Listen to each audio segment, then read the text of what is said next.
is actually slipping into a world autocracy. And this is, by the way, what people who believe in conspiracies keep on talking about. Oh, a new world order, which will be a global dictatorship. On the face of what's happening, this is what we're slipping into. So we must fight for world peace, but under freedom. Because it's very easy to have world peace under dictatorship. This is what we had throughout history. Every empire said, I will be the king, I will conquer you, and then there'll be peace. But we do not want a world empire under a world king or a world emperor, and then it will be world peace under a dictatorship. That would be the worst possible scenario, especially given modern technologies, which could have an absolute totalitarian state. Then this will be a nightmare. In fact, you see this in science fiction movies all the time. Because otherwise, the world peace will be used as an excuse to create global dictatorship, which has been all the time. So how do we prevent that? How do we prevent global dictatorship? Well, we had to invent institutions and this global identity myth with some basic principles, which is what I mentioned before. And I suggest two basic principles, which I didn't invent. Those principles come from the Universal Declaration of Human Rights, come from the Declaration of Independence, come from Déclaration des droits de l'homme et des citoyens, and so forth. Those are fundamental political principles which everybody pays lip service to, but in reality, they're not applied as fundamental laws to build political structure. Human dignity, the equality of human dignity for everybody. Everybody has equal human dignity. And that the sovereignty belongs to the people. Political sovereignty belongs to people, not to the king. In other words, in the old days, the sovereignty came from the sky, from somewhere up there, and usually the king said, I am the representative of God. From the beginning of history, that's how kings have justified their power, from China to Japan to Sumer to the Aztecs, so forth, so on. They represent the gods, the pharaohs. But I say no, the sovereignty comes from the bottom, from the people. So it's a completely opposite. It's the reverse of what has been happening for thousands of years. So to be at peace and free, we need justice. And to have justice, that's why we need those global institutions that are democratic, that protect human rights. Otherwise, you'll have rebellions. If the Roman Empire had been more democratic, it might have survived up to today. Example, the European Union is at peace today and freer than it's ever been because it has those kinds of institutions. It has a parliament, and it protects human rights, even though the protection of human rights is actually delegated mostly to the court here, which is a court of the Council of Europe. But still, it applies for the European Union. Now this brings us to Strasbourg. Strasbourg has a huge role to play in world history, which nobody realizes. I say that in 5,000 years, in 10,000 years, people will remember Strasbourg. Like we know Babylon now. Now we know one of the big cities in human history. How is this possible? Well, let's assume we have world peace under freedom. The human race still exists and we haven't been enslaved and so forth. What will children in history class learn about the evolution of the world in history? How will they learn that they know that there was war once upon a time? What will they learn? How did the war disappear? How did we get to world peace with freedom? They will learn, well, history started in Sumer 10,000 years ago, 5,000 years from now. But 5,000 years later, which means right now, in Strasbourg were born the first institutions which were the precursor of the institutions that you need to create world peace. The DNA of the future global political architecture, which is needed for world peace, is represented here in those institutions. Those are the first political animals that were created. It's like a new species of animal that we created. And from this species animal will descend all the other animals which will help, who are necessary to create world peace. Because Strasbourg is the seat of the first ever supranational institutions in human history. It has never existed in the history of humanity. The European Parliament and the European Court of Human Rights. So, what is the... Now, of course, this is a very short talk, so many more things to say, but what is a simple recipe to create world peace? To create world peace, you need to do two things, which are relatively simple, just a matter of a collective will. You don't need billions and trillions of euros or dollars. You need to create global institutions with the DNA that you find here, the Strasbourg DNA, which you could also define as supranational democracy and supranational human rights. But you have to do it in a democratic way and based on what I call the global social contract, which is the globalization of the ideas of Locke, of Hobbes, and Jean-Jacques Rousseau. And secondly, you have to consciously create a shared identity story, a global creation myth, to give birth to humanity as humanity. And this is what human groups have done at every level for millennia, since the beginning of history. So this is my presentation. Thank you very much.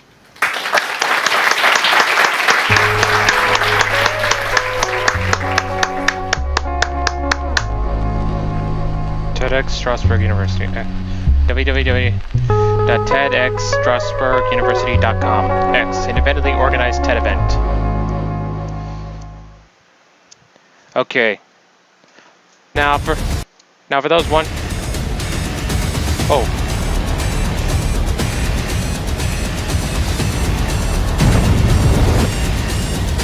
Let's see this first.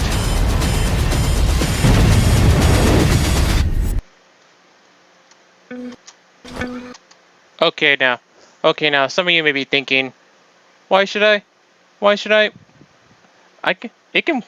peace can wait. I got other things to do, or something like that.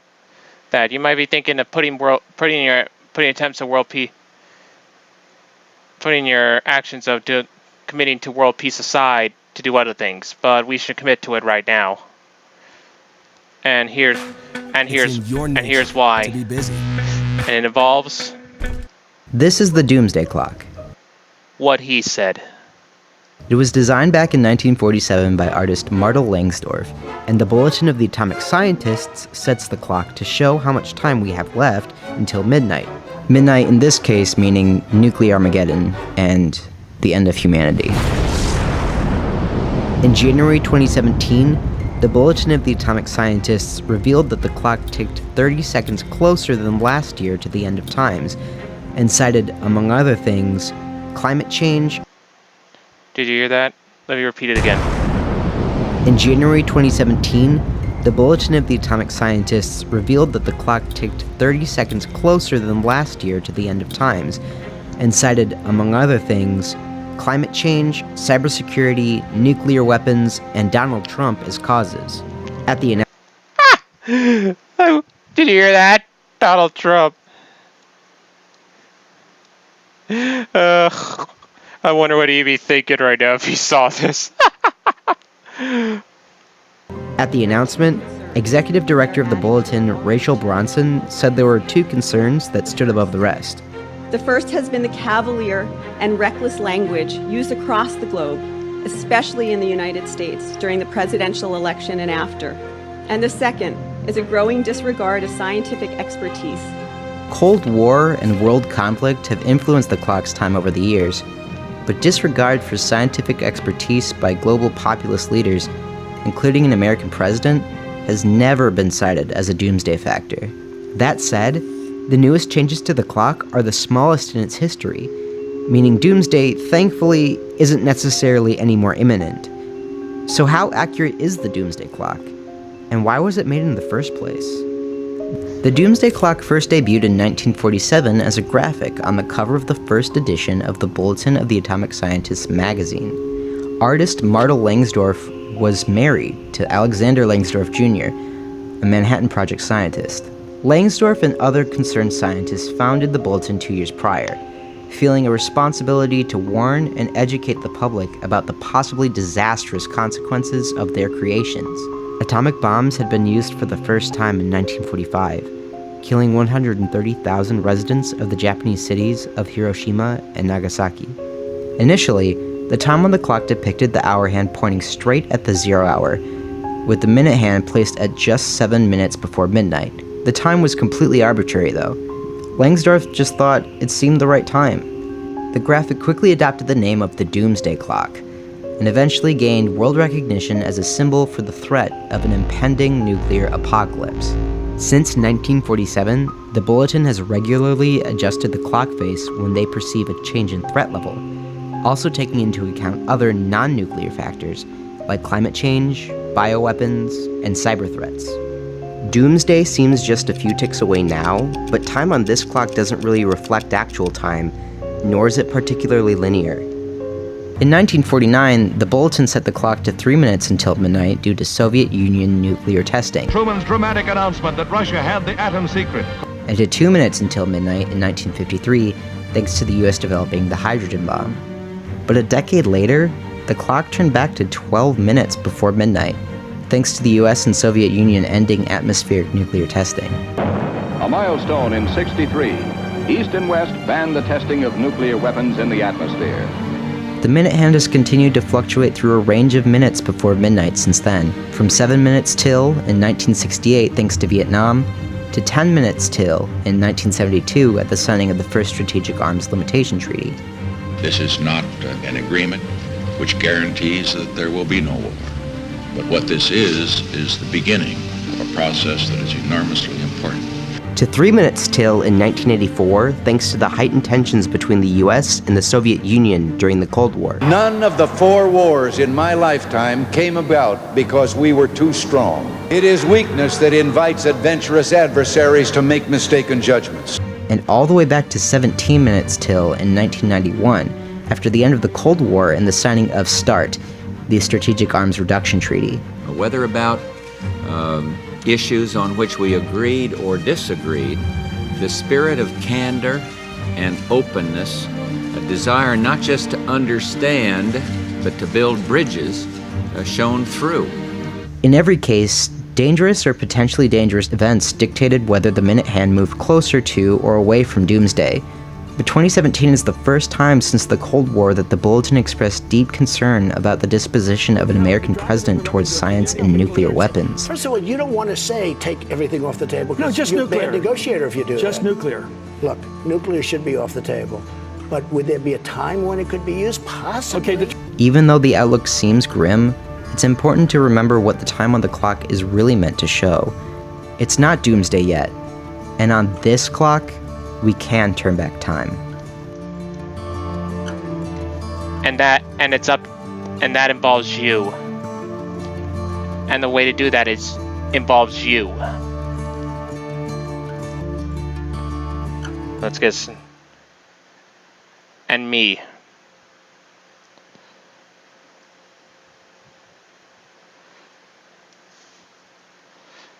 People, so in other words, people like you, and me, and everyone in the world. All right. We'll be right back. All right. When we come back from our commercial break, we're gonna explain more. There'll be more quotes, examples of countries that need to put their differences aside and work to peace, and a special surprise revealed straight from my mouth, straight from the horse's mouth, my mouth, in other words. All right, so be right back.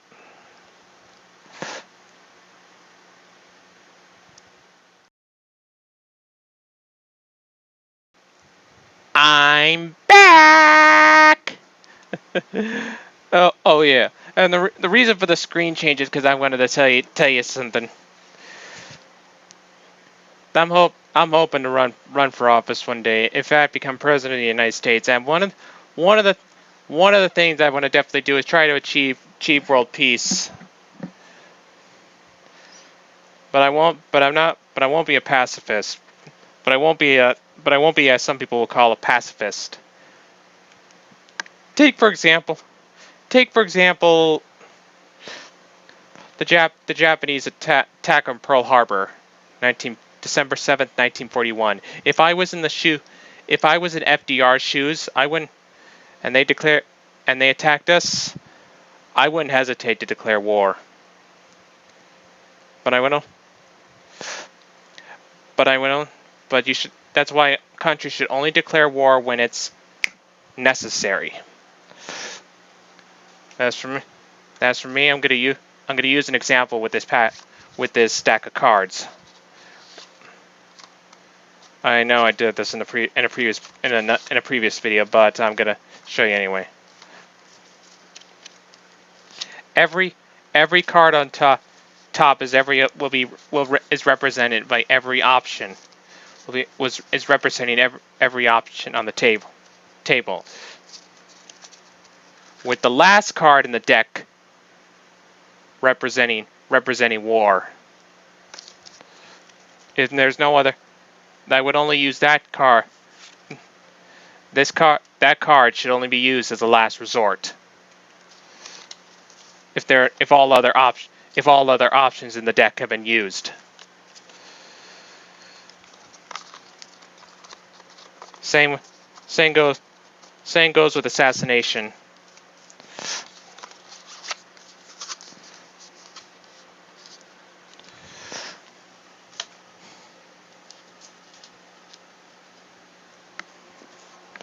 But since Gerald Ford, I think it was Gerald Ford, made it illegal for anyone to assassinate made it illegal for us to assassinate foreign dignitaries, foreign leaders, or whatever it was called, and we haven't been able to do that, which is a good thing. That's why diplomacy should come first before war.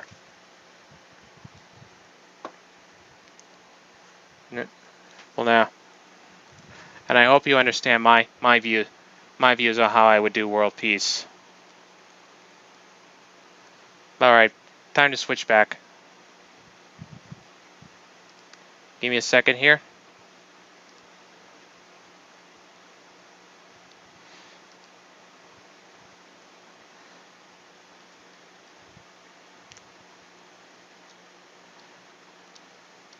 Alrighty. Time to get started with this.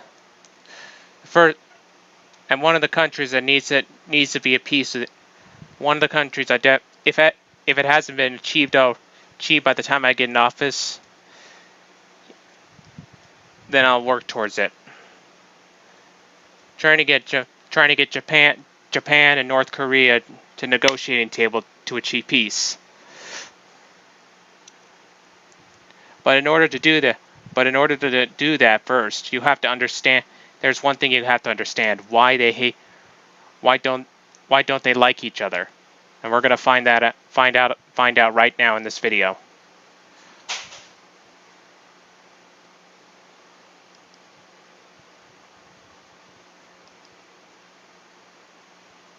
Excuse me for just a second.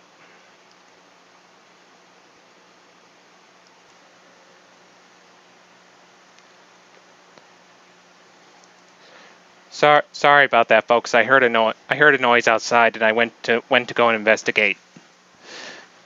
The fence fell over. I fixed it. So let's get back now. Let's get back to this. Let's get back to this before. Understand. Now, where was I before that happened? Oh yeah. In order to help create peace, we have peace between the two countries. We have to understand why they first hate each other, and which this video is going to explain right now. In fact, help you. Hi, this is Navdeep. Help you understand the world. Hi, this is Navdeep. In this report, we are going to learn about relation between North Korea and Japan. In the past few months, we have seen relation between these two countries became worse due to North Korea's recent series of nuclear and ballistic missile tests, out of which 2 of its missiles flew over Japan. And in response to this act, Japan and US extended more sanctions against North Korea to halt its advancing missile program. Tension between North Korea and Japan are not new. In fact, if we go back to the history, we will find relation between these two countries have always been strained, even much before pre-World War era, when Korean Peninsula was undivided and controlled by 2 different regimes.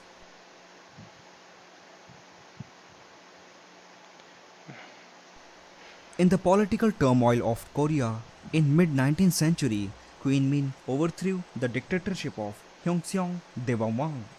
After gaining complete control over Korea, she invited many foreign powers from Western world and Europe to Korea for the purpose of trade. These new policies of new Korean regime created number of concerns within Empire of Japan, because according to Japan, if Korea fell into hands of Western power or if it becomes another European colony, then it would be a great threat to Japan's security. And if we look at the map, we find geographically Korea is the closest point to Japan, and the only thing separates them is the Sea of Japan. And since second mid-half of 19th century, Japan was rapidly undergoing through modernization. Its industries were expanding rapidly, which gave rise to the energy consumption and subsequently to the energy imports. And on the other side, its population was also growing, so the demand for food supply also increased. And on the other hand, Korea had rich deposits of minerals like iron ore and coal. Its agricultural productivity economically proved very beneficial and could meet Japan's future requirement. This everything diverted Japan's attention towards Korean peninsula. And before some other power could take over it, Japan launched expedition to the Korean peninsula. With the Japan-Korea Treaty of 1876, Japan expanded settlements and markets in the Korean region and acquired an enclave in Busan area, which is presently situated in South Korea. At the same time, China's Qing Empire was too seeking influence same as Japanese over Korea. This led to First Sino-Japanese War from 25th July till 17th April 1895, which was fought between Qing Empire and the Empire of Japan over influence of Korea, and eventually Japan defeated China in that war. After throwing Chinese out of Korea, Japan introduced new reforms which encouraged Korea's modernization. But however, these reforms were opposed by Queen Min, because she thought these reforms would help Japan to expand its further control over the region. Hence, to block Japan's further dominance, she began to develop close ties with the Russians to drive out Japanese out of Korea. Because due to these new foreign policies and tactics by Queen Min, Japan considered her as an obstacle between its overseas expansion.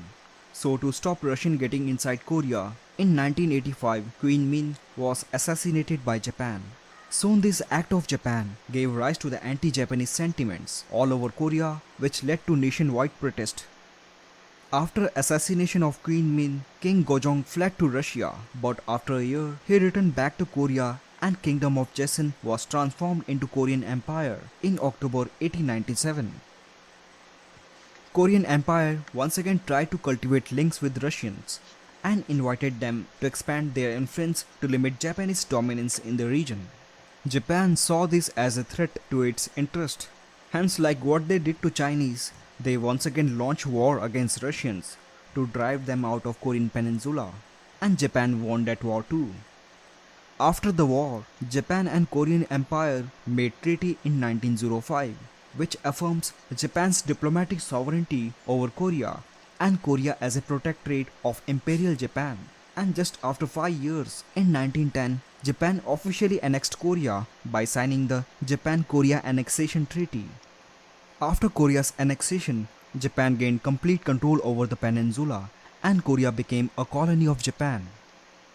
Just within few years after Korea's annexation, on March 1919, Korean people held mass anti-Japanese rule protests across all of the country and demanded independence from Japan. But Japan repressed these movements through its military power by arresting and killing thousands of Koreans who were involved in this movement. During this colonial rule, Japanese tried to end Korean culture by suppressing their Korean language. More than 100,000 Korean men served in Imperial Japanese forces. Out of them, many were forced to fight alongside Japan against Allied forces in World War II. During World War II, around 20,000 Korean women were taken as comfort women, in other terms as a sex slave. These comfort women were lured, deceived, kidnapped throughout the World War II, and they were sent to entertain Japanese forces deployed in different parts of the world. After defeat of Empire of Japan in World War II, Korean Peninsula got split into two different zones, one at north and other at south. came second soon. The grandfather of North Korea's current supreme leader Kim Jong-un rose to the power and became first premier of North Korea after Korea's division. After its formation, North Korea refused to establish any diplomatic relation with Japan. In fact, they both had not established any relation even till now, because traditionally both the countries have been close to world's two opposite superpowers, North Korea with the Soviets, Japan and South Korea with the United States.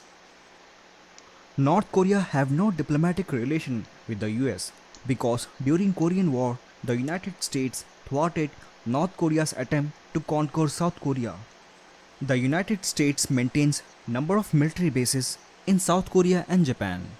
Japan do not recognize North Korea as a legitimate government, but it has diplomatic relation with the South Korea. Japan's relation with North Korea severely affected when North Korea began to abduct Japanese citizens from 1977 to 1983. These abducted citizens were taken to North Korea to teach Japanese language to their spies. Japan also accused North Korea for carrying out clandestine activities in Japan, which involves drug smuggling, marine poaching and spying. Now in the current situation, tension between North Korea and Japan are rising day by day as North Korea continue to boost its military power. From 1998 to 2017, 4 missiles flew over Japan, launched by North Korea. North Korea's rapidly expanding arsenals are now main reason for strained relation between these two countries.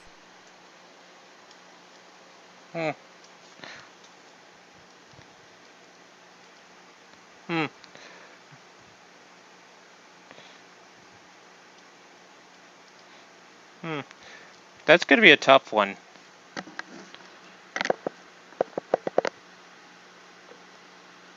That's going to be a tough one, I think. Maybe. I'm not sure. But anyway, let's move on. Let's move on.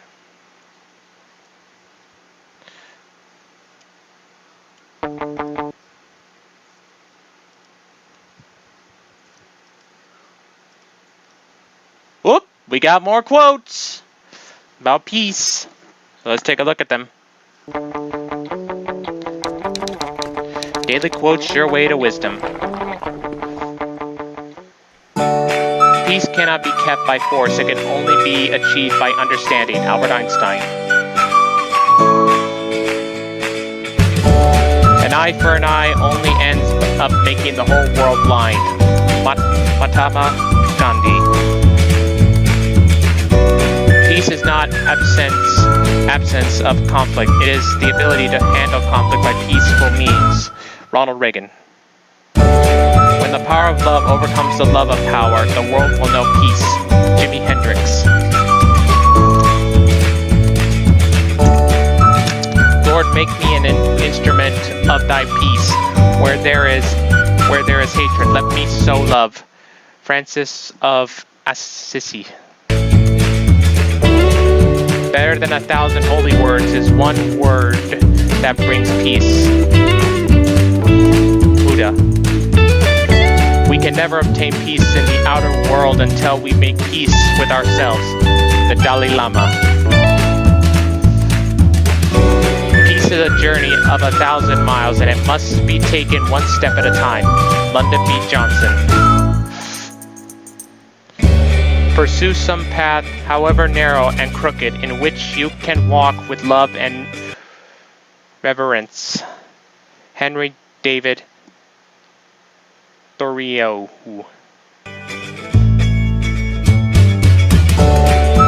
People sleep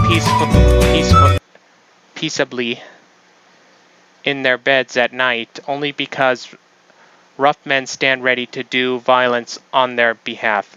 George Orwell. I don't know if that has anything to do with world peace, but let's continue.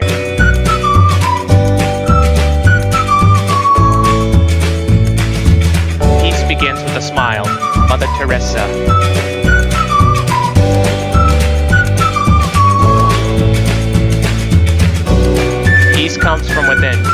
cannot seek it without Buddha.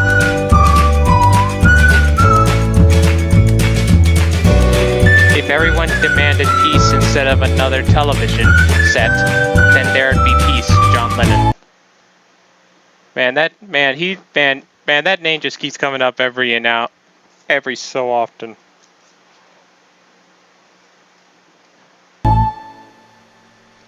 If we have no peace, it is because we have forgotten that we belong to each other. Mother Teresa. Those who are at war with others are not at peace with themselves. William Hazlitt. You cannot shake hands with a clenched fist. Indira Gandhi. Is that the same Gandhi as the, you know?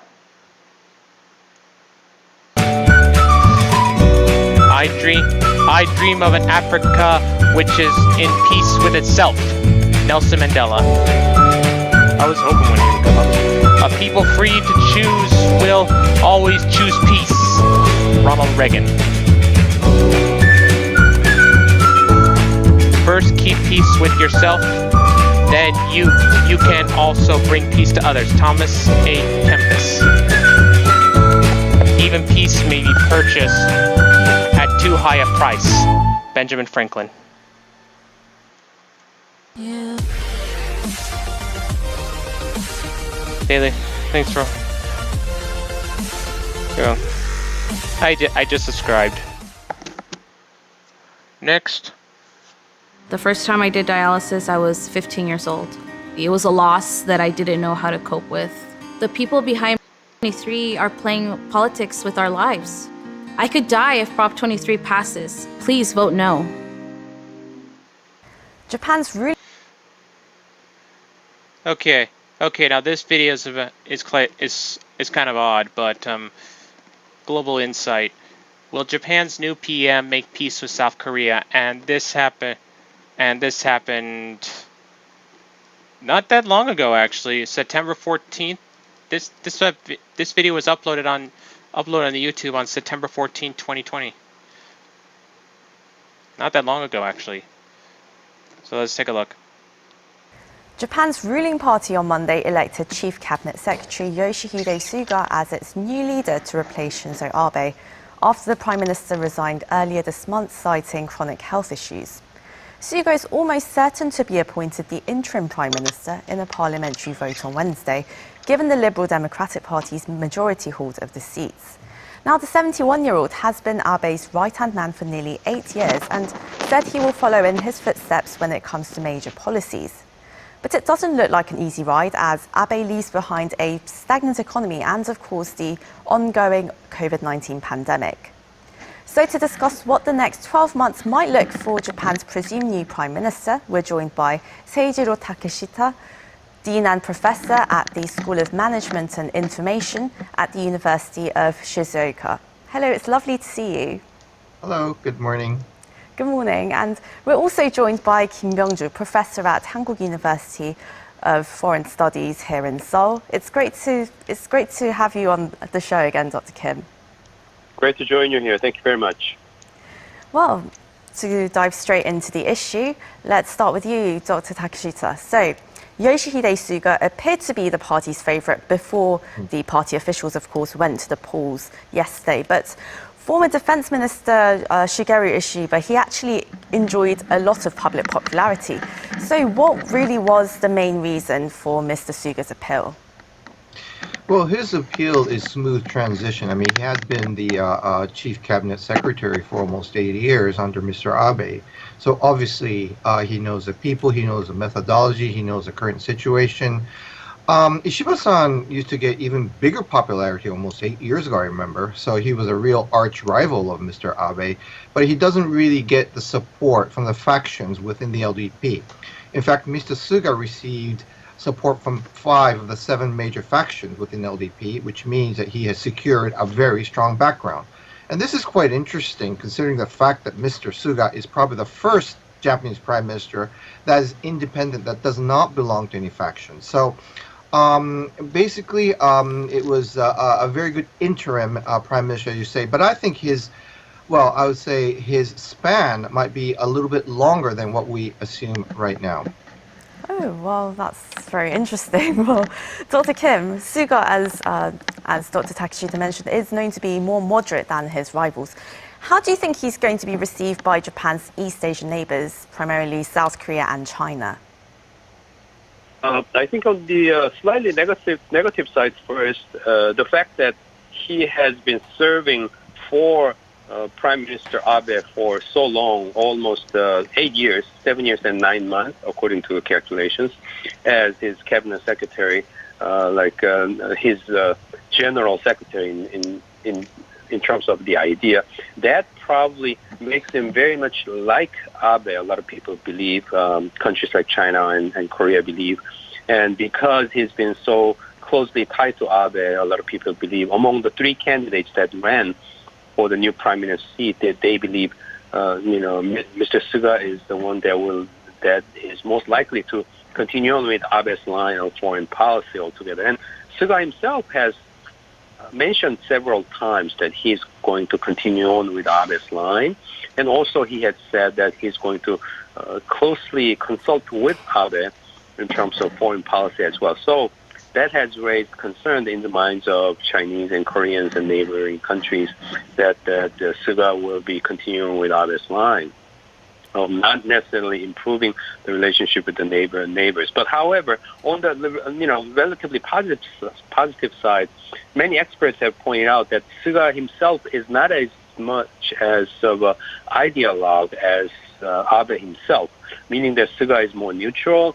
He doesn't have as much of a strong belief in history and certain kind of specific perspective on the foreign relations in this region and so on. So he is freer in that sense. So that gives us a little bit more of a hope some of the experts have observed so far. Well, we'll get back to foreign policy in a bit, but, well, as you mentioned, Suga has emphasized that he will be picking up where Shinzo Abe has left off. But Dr. Takeshita, so what are Suga's immediate concerns? I mean, how well do you think he is going to deal with the COVID-19 situation and the ailing economy? Ailing economy, foreign matters, COVID-19 are all heavily correlated as we speak. And as Dr. Kim has just depicted quite eloquently, one of the biggest concerns that we have is his power on foreign policy. Now, for the time being, he's going to probably sustain Mr. Motegi as current foreign minister because he wouldn't want to have any changes at this point, and also consult, Mr. Abe, etc., in order to basically mitigate, his possible weakness. But I think that he looks reserved and he talks in a very conservative method, and of course he is probably a follower of many of policy of Mr. Abe. But I think we'll be seeing a positive surprise from him because he's quite a reformist. He's an independent person in the sense that he's not tied as much as other prime minister in allocation of cabinet members, which we'll be hearing today. Now, cabinet members are often favor return to these factions for making you the prime minister, but as I said, he's independent, so he can have much more freer room of choosing the type of people that he wants. And he's also made it very clear that he only wants people who are pro-reform, which basically sheds a very good, light at the end of the tunnel, because obviously what we really need to see is transitional process, particularly in the third arrow of Abenomics, which has not been realized, which is structural transformation. And we need a lot of these reform, including a lot of foreign matters and also the policies towards COVID-19 as well. And he's going to introduce Department of Digitalization, for example. So he is going to probably come up with a much more bigger surprises than we initially feel at this moment. Right, so it's not just going to be a rather vanilla kind of ride. There are going to be some elements of surprise that he introduces there for the better, hopefully. And well, Dr. Kim, when it comes to foreign relations, now Shinzo Abe was a clear nationalist and he has been quite friendly with the likes of US President Donald Trump and Russia's Vladimir Putin. So what is Suga's style of diplomacy? Do you think he's going to take a different position or a slightly different position on foreign relations, as well as the issue of Japan's constitutional reform? I think taking a different take on foreign relations would be a hope for many of the observers in neighboring countries who are hoping for better relationship with Japan. So that would be a hope. And we'll have to wait and see how it goes. But so far, as I mentioned earlier, Mr. Suga has mentioned that he's going to consult closely with Mr. Abe about foreign policy, and the fact that he has been working so closely within Abe cabinet for so long minimize such a hope. But then again, we have to be open-minded about this, as Dr. Takeshita mentioned as well. So he's a reformist, so the reformist attitude or stance could also show its impact on the foreign relations as well. So we'll have to wait and see. The key point we have to keep in mind is, in my understanding, I think Suga cabinet has about a year time before general election.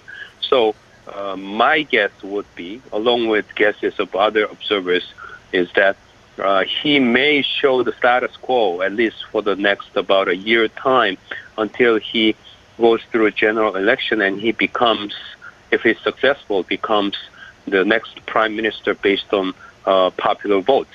This time, he became prime minister based on the decision of his party, but after 1 year, he will get the referendum, if you will, from the people of Japan. And in that case, once he becomes his own prime minister, maybe he would become freer to present his own color and stance and direction in terms of foreign policy more. And of course, there's a lot of attention on how this will affect regional security. And Suga did emphasize the importance of Tokyo's bilateral alliance with Washington. But he also did mention Japan's relationship with its neighbors. Let's first take a listen to what he said. Before we do, I just want to check something real quick. It's still going. All right, now let's listen. There are complex issues between China, South Korea, and other neighboring countries, but it shouldn't be a choice between one or the other. We need to strategically form relationships with these countries and communicate regularly. That's the kind of diplomacy I want. So, Dr. Takeshita, how do you think Suga government is going to handle relations with neighboring countries like South Korea and China? I think he has to come with a better agreement, or at least putting people on the table. Partly because, as Dr. Kim had mentioned, if we're going to have a general election next year, he is going to be decided whether he had been an adequate leader or not. And Mr. Aso, who used to be our prime minister and currently our vice minister, made it very clear that if he doesn't have a good performance in the next year or so, then there will be a total revamping of the choice of the prime minister. So he's getting a warning from inside as well. Now, as for foreign policies, again, this is one of the black boxes, and this is where you really have to tread very, very carefully. But especially at times like this, when we have Brexit EU, the presidential race in the United States, who unfortunately have been collapsing the coalition on the free world side.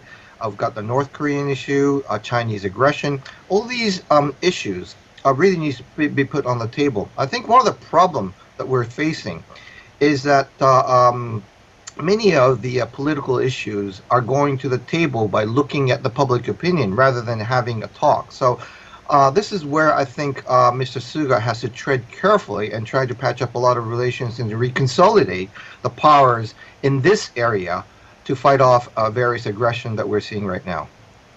And Dr. Kim, Dr. Takeshita just mentioned the North Korea issue here, and Abe, before stepping down, he did emphasize the importance of the issue of Japanese nationals who are adopted by North Korea. How do you think a Suga government is going to handle relations with North Korea? Abe's case, Prime Minister Abe has mentioned throughout his career about his concern and his commitment of making improvements in terms of the Japanese abductee issues were taken to North Korea. So that has been his lifetime political issues for Abe. But Suga's case, even though he's been serving Abe as his cabinet secretary for many years, he himself does not seem to have, at least in my understanding, as much of commitment to the issue as well. So he might be, Mr. Suga would be freer in a way than Mr. Abe in terms of dealing with this issue and also dealing with North Korea as well. Then again, my own independent individual personal observation or prediction would be that since he has a general election coming in about a year time, he may not try as much of a dramatic measures in terms of improving relationship with North Korea. That would probably come after the general election. But then again, however, after November U.S. presidential election, and if there are things that could happen out of surprise, and if Prime Minister Suga faces a need for taking a different gesture or stance towards North Korea, Suga being a kind of neutral and more flexible personality than in comparison with Prime Minister Abe, he may also produce some certain surprise moves and so on. But we'll have to wait and see. I think time will tell us what his direction would be.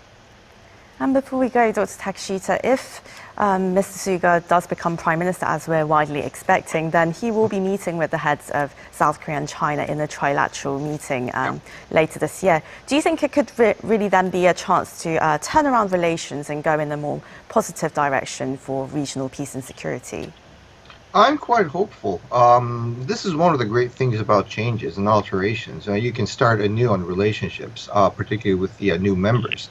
So I'd like to think that this could be an igniting point of retrieving back, of having people on the table. Again, I strongly, would like to point out that currently I think the political situation in this arena is looking particularly directly to the public opinion far too much. What needs to be done is you need the delegates, you need the authorities really sit down and talk with each other before they run into conclusions in order to gain popularity or increase their populism within their, voting arena. Yes, hopefully, as you said, there will be a time to overcome the sort of nationalism and just relying on the polls and opinions, but really taking this rationally, I suppose. This is where we're going to have to wrap up the discussion, I'm afraid. That was Dr. Seijiro Takeshita, Dean and Professor of the School of Management and Information at the University of Shizuoka, and Dr. Kim Byung-ju, Professor at Hankuk University of Foreign Studies, right here in Seoul. Thank you so much for joining us. Thank you for having me. Thank you. Thank you. Well, that one's a picture. And to our viewers, thank you for watching. We'll be back at the same time tomorrow here in South Korea. Have a good day or evening wherever you are. Goodbye. All right, let's take an more in-depth look at what's happening with Japan and South Korean relations via CSIS, Center for which stands for the Center for Strategic and International Studies. We are in historically one of the worst periods that we've seen in relations between Japan and Korea. We have had problems in the past of alliance coordination, of bilateral friction between Seoul and Tokyo. But what is striking about the current period is not only the sequence of events, but how they are so closely tied together. There's an underlying scar in Korea's national psyche from the Japanese occupation. The Japanese view was that they went beyond this, that they solved it. They had an agreement with the Koreans in 1965 to normalize relations and waive any reparations. They had agreements in 1998 to move past their history and cooperate in the future. And then in 2015, the previous South Korean President Park Geun-hye and Prime Minister Abe agreed, after an apology and compensation scheme from the Japanese side, to move forward beyond the very painful and sensitive comfort women issue. And so the Japanese view is we've done everything we were supposed to do. The South Korean government's decision to cancel a 2015 agreement with Japan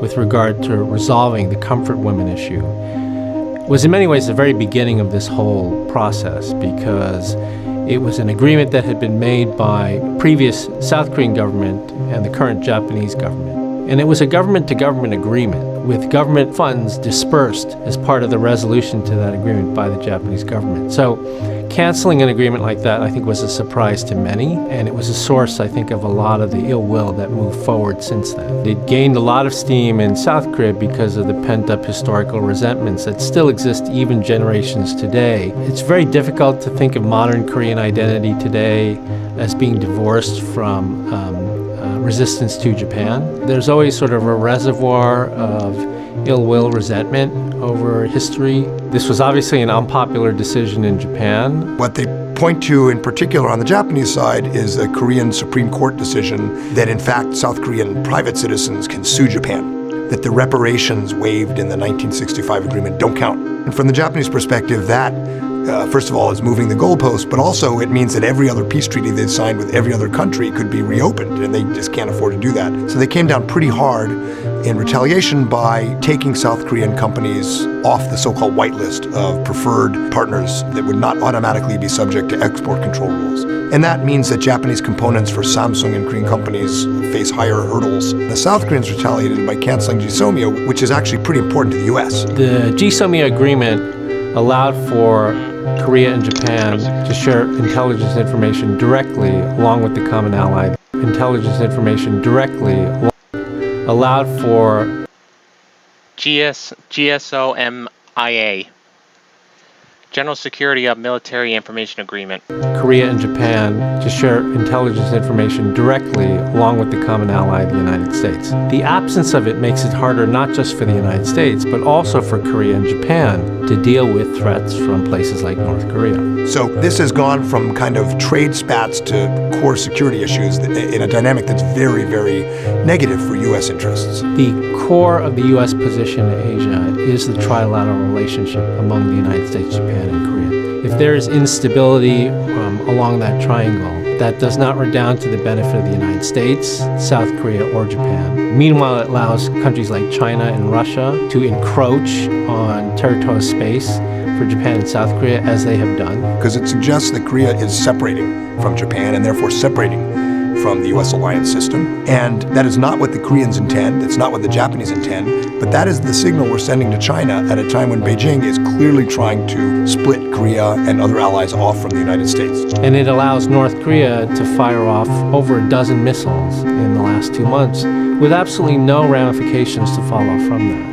We do have until November before GSOMIA formally ends, and the hope is that the Koreans and Japanese will find a way to at least patch up that piece of their dispute. So to try to have a more reasoned discussion and begin looking for ways to move forward, CSIS created a timeline which we believe accurately represents how we got here. And we hope that will be useful as people look at what problems need to be addressed. And if you really want to get a sense of both the details and the sequence of events, visit our Japan-Korea timeline at csis.org.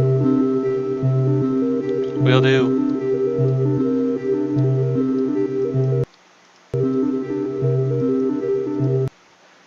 Now for the record, let's see. This video was uploaded October 22nd, 2019. Yesterday. With the last video, you know. I just thought I would add more drama. But anyway, let's continue on.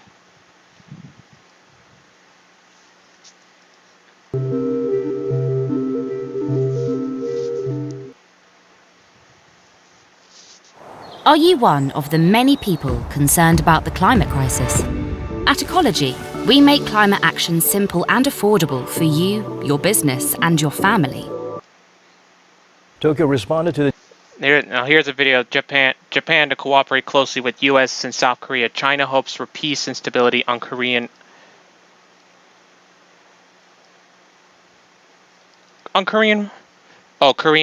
Peninsula.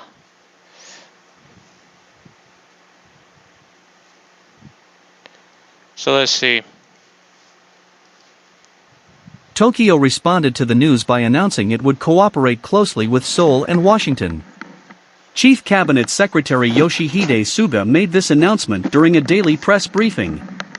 That the three sides will stay alert, gather and analyze necessary information. China did not comment on the demolition, but urged for a peaceful and stable Korean peninsula. The Foreign Ministry's Zhao Lijian said during Tuesday's press briefing that the two Korea, are one country and expressed hopes that peace and stability on the peninsula will be maintained. Kremlin spokesman Dmitry Peskov emphasized Russia is monitoring the situation closely, but does not plan on having high-level talks to ease tensions. You know they could. I guess that's why they don't. I guess that's why North Korea, Russia's number 10 on North Korea's like list because of that. Or is it the other way around? I can't remember. But anyway, let's see the video.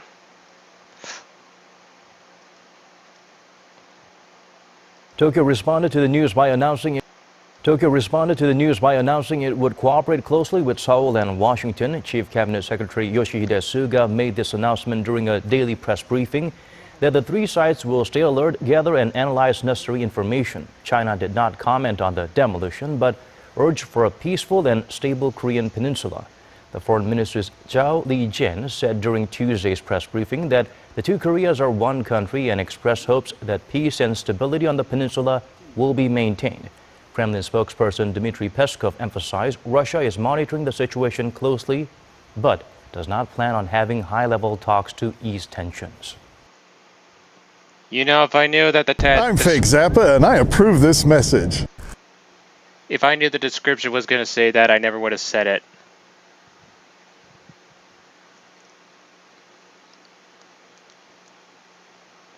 Anyway, now then, President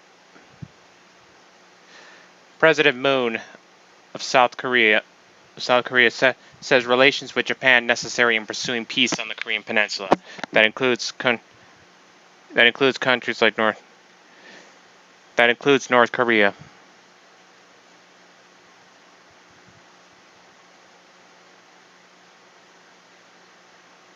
Okay, let's see. President Moon Jae-in is calling on South Korea and Japan to cleverly handle their uncomfortable history and secure future-looking relations that are not affected by what happened in the past. Speaking on his flight to New Zealand, President Moon said it's hard to say the relations are smooth as historical events can always be brought up. But President Moon stressed the need for Japan's participation in the denuclearization of North Korea and the ongoing peace process. He said he hopes to take a two-track approach with Tokyo on North Korea, something he says the Japanese government will agree to. And if it doesn't succeed by the time I become president, I'm going to work hard at making peace, helping all three make peace. Those two countries make peace with North Korea, and vice versa. And now, here's something interesting. North Korea calls for peace treaty with the U.S. North Korea broadcast its proposal for a formal peace treaty as a condition for resuming stalled six-party denuclearization talks on state-run television. The Korean War from 1950 to 1953 ended with a truce rather than a formal treaty. The Foreign Ministry statement said a treaty is essential for ending a state of war that has been a root cause of tense relations between the U.S. and North Korea. It also called for an end to international economic sanctions. The United Nations Security Council most recently imposed sanctions on North Korea in June 2009 after Pyongyang conducted 2 nuclear weapons tests. White House spokesman Robert Gibbs.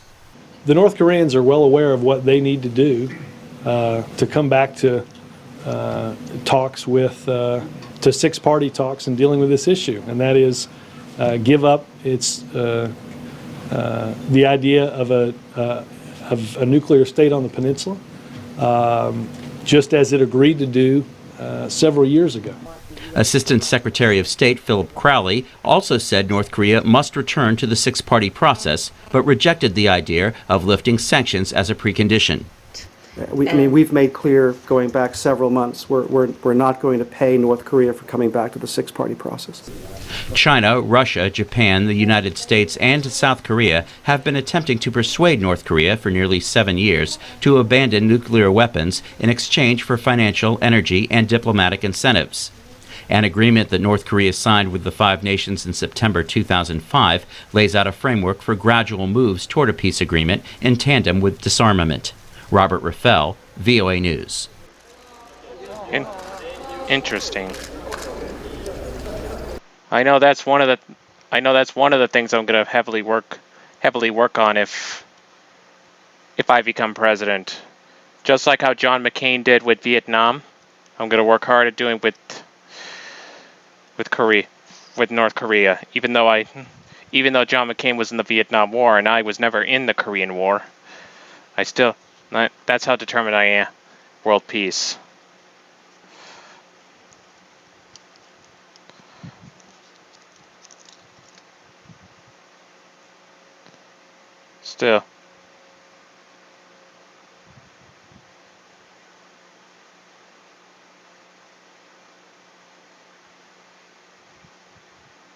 Still. Can't decide if I should. I know education is my number one priority. I can't decide what would be my number two. Foreign policy. This changes everything, actually. I can't decide what my number two should be. The environment or foreign policy. You tell me in the comment section below or in the live chat box. All right, now let's get down to these 15 plus best peace quotes and sayings.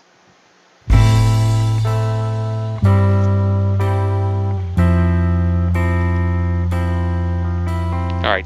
Set peace of mind as your highest goal and organize your life around it.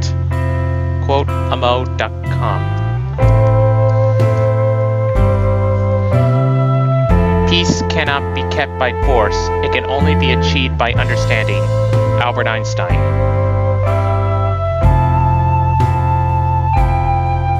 Peace begins with a smile. Albert Einstein. Did he really say that? I thought it was Mother Teresa. If you want peace, stop fighting. If you want peace of mind, stop fighting with your thoughts. Peter Williams. When you find peace within yourself, you become the kind of person who can live at peace with others.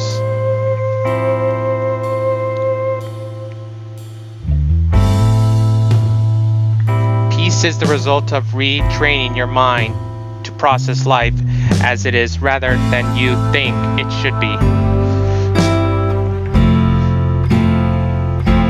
Peace is not absence of conflict. It is the ability to handle conflict by peaceful means. Ronald Reagan. Everybody wants a happy life and a peaceful mind, but we have to produce peace of mind through your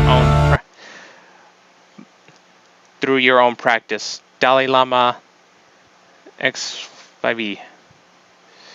I think that's 14, I think. I'm not 14. Dalai Lama the 14th, I think.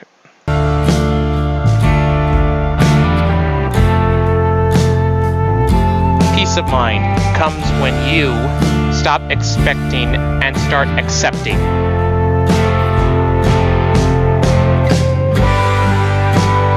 Worrying does not take away tomorrow's troubles. It takes away today's peace.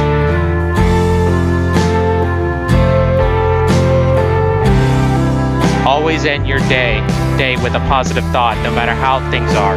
Tomorrow is another chance to make things better. Even if you're in a war zone. That was just my own thing I added. But I think it might work in a war zone. I'm not sure because I can't. I never try that and never be able to. But you can. Try that out and see. Try that out and see if it. And tell me if it works down in the comment section below or in the live chat box. All right, let's get back to it. Peace is not the absence of pain, but the welcoming of pain as a teacher. Veronica Tugaliba. I think I pronounced that right.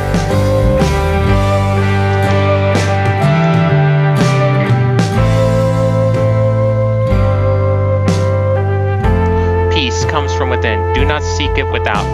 Gautama Buddha.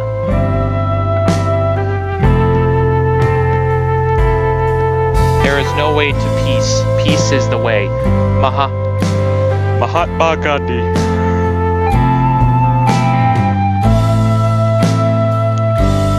Created by quoteamo.com. And I just subscribed to your channel. If you're watching this video. Okay. Now back to the situation of Korea. Now back to the Korean peace with North Korea thing. Sorry, I just don't have an official title for that yet. I had to, whatever. So this video is going to talk about, could direct talks build peace between the U.S. and North Korea? I hope so. Let's find out. Let's watch and find out. Despite harsh rhetoric from the USA and North Korea increasing fears of another Korean War and concerns over nuclear threats, recent talk of peace negotiations have provided some hope. Could direct talks build peace between the USA and North Korea? A ceasefire agreement ended the Korean War in 1953. But a full peace treaty was never signed. And now with North Korea testing its nuclear program, tensions have reached a dangerous level. A war of words between Washington and Pyongyang has observers worried.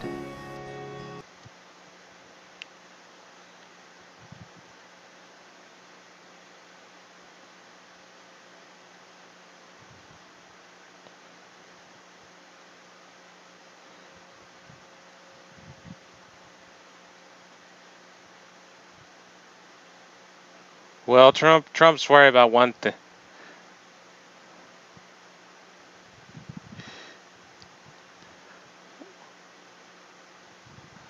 Actually,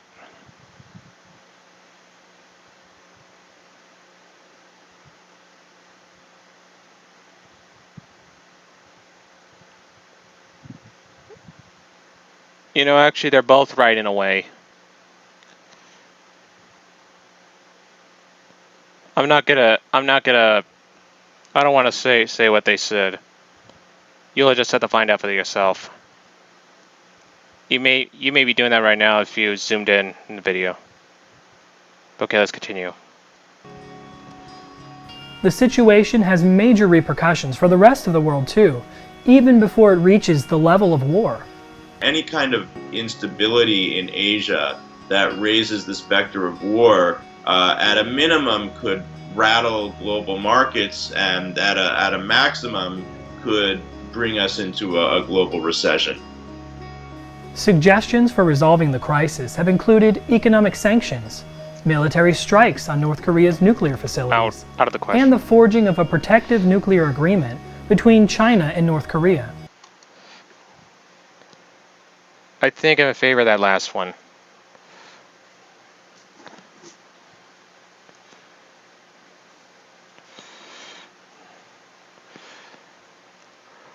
North Korea. Former U.S. President Jimmy Carter has had a lot of experience negotiating with North Korea, and he said that none of the suggestions offer an immediate way to end the present crisis, because the Pyongyang government believes its survival is at stake. So, what could help de-escalate tensions? I think better mutual understanding between the United States and North Korea. I think Americans' overall understanding of North Korea and why they're developing nuclear weapons programs and why they're so hostile to the United States is very poor. I think a lot of what the North Koreans really want are direct talks. President Carter said from his experience, direct talks were indeed what leaders in North Korea wanted. He even offered to attend negotiations himself if need be. I admire former President Carter's commitment to peace, and I believe he's very sincere in wanting to try to help bring about a solution. I'm just skeptical that he alone could accomplish very much. There needs to be a broader shift in U.S. policy for us to achieve anything in this situation, I believe. Peace talks could take several different forms. One option is multilateral talks, involving other nations like South Korea and China. But some observers believe direct talks between the US and North Korea may have more success. Of course, we would have to be very cautious in keeping South Korea informed of everything that we do if we were to undertake this kind of bilateral talk. But I do think that I do think that that kind of direct approach might enable us to improve the overall climate of U.S.-North Korean relations in a way that the multilateral talks never seem to. You know, it's not going to change North Korea overnight. Agreed. It may not even get them to abandon their nuclear weapons programs, but it would make them less likely to use any weapons they develop against the United States and our allies, and I think that's what we really want. Agreed. This is Brandon Richardson, reporting for Peace News Network. Please share the story.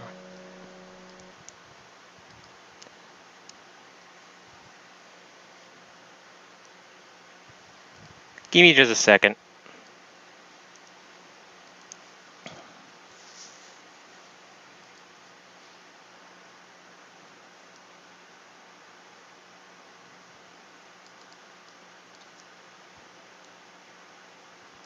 See how often you will.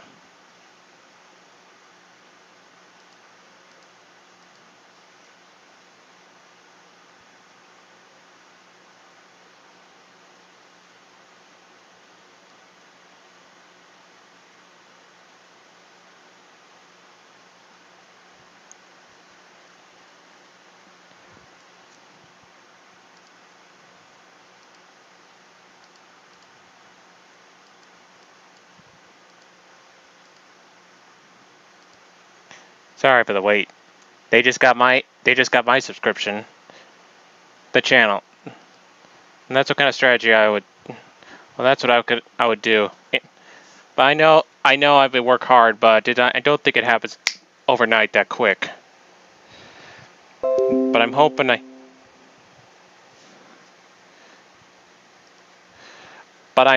hoping that it'll plant the seeds that if well taken care of, well maintained, will sprout between peaceful coexistence between peace and diplomatic relations and more with the United States and North Korea.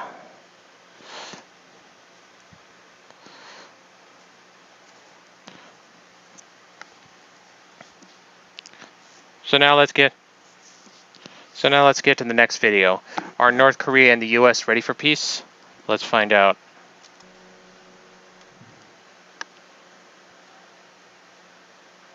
Hit it.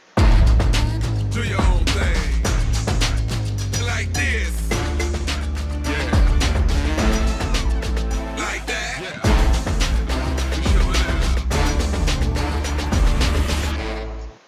President Trump appreciated the briefing and said he would meet Kim Jong-un by May to achieve permanent denuclearization.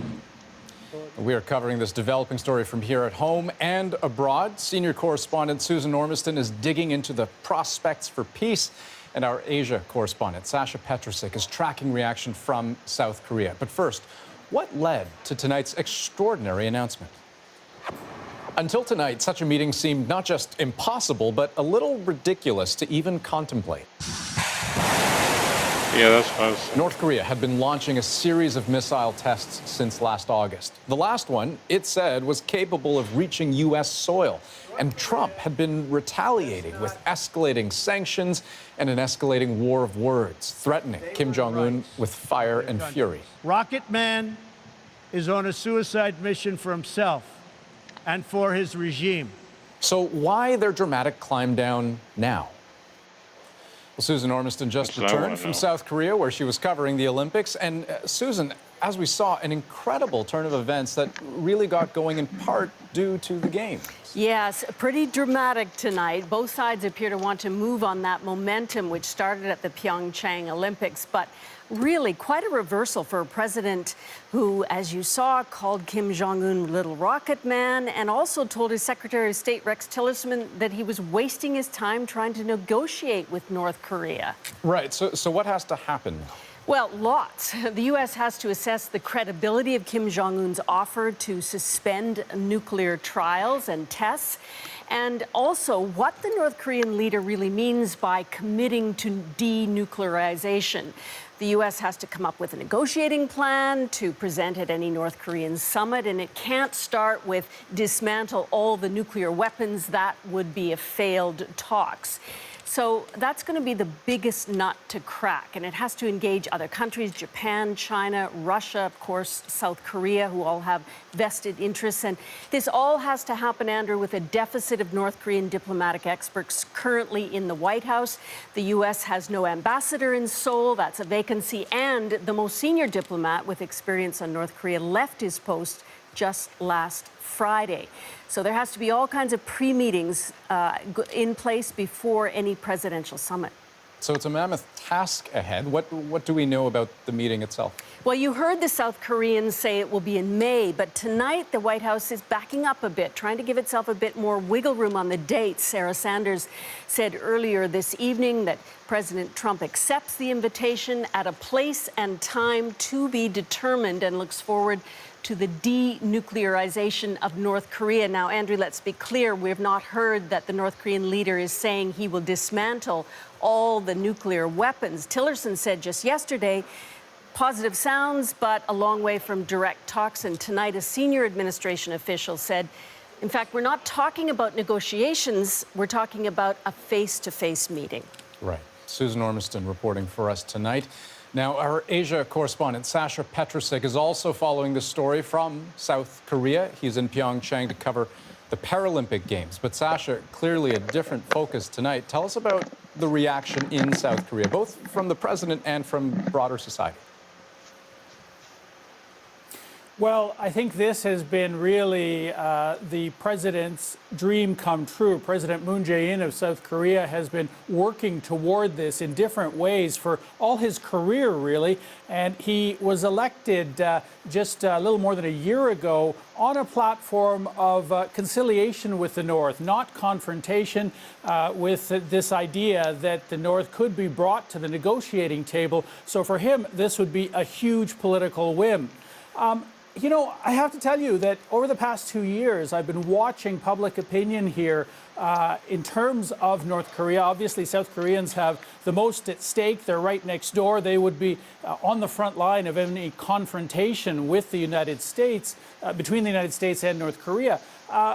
People here started with the idea that they wanted peace, but as things started to get sort of heated up, in many ways, opinions split. And a lot of people here are very surprised, obviously, by this development, but they're also skeptical. They've seen this movie before. They feel they've seen this movie before of North Korea saying, we want to come to the negotiating table. We want to talk. Yes, maybe we can dismantle these weapons. They've said that before. They've gone to the negotiating table before. And a lot of South Koreans believe that this may be a ploy again to actually buy more time for the North. Others here, of course, are looking at this as a huge advancement, a huge surprise, but a very positive one, and maybe the end of what they see as a nightmare over the past many years. And so, Sasha, talk to me a little bit about alongside the prospect for progress, the military exercises. We heard reference to those in this evening's address. Yes, in many ways, that is the yardstick that people here look at. You know, they see the United States as a very close ally, but more than that, as a guarantee that they won't be invaded by the North, they won't be taken over. And these exercises have been a very tangible proof of United States commitment. The question now is, will they ever continue again? They've been put off because of the Olympics. A lot of people here believe that the North has been buying for time and actually has been trying to push the United States not to have these exercises. The U.S. and South Korea have said that they will resume. And in fact, in the proposal for an agreement or proposal for negotiations today, there was the understanding that by the North, that the exercises would continue in the South. They understand that that may have to happen. For a lot of people here, if they don't happen, that's going to be a huge development, and they expect actually missiles and exercises, war games, if you like, to continue very soon. Sasha Petrusek in Pyeongchang. Always good to hear from you. Thanks so much. And reaction tonight from Canada. A spokesperson for Foreign Affairs Minister Chrystia Freeland said in a statement, Canada has always believed that a diplomatic solution to the North Korean nuclear crisis is essential and possible. That is why we convened a meeting of 20 countries co-hosted by the United States in Vancouver in January to discuss a path forward. Trump's the wrong person to lead.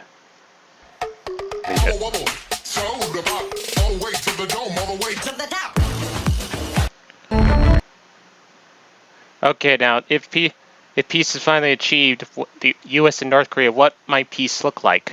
BBC News will answer that question. From fire and fury to friends. So, is it time to relax about nuclear Armageddon? We asked a US foreign policy expert and a research analyst working on North Korea what they thought.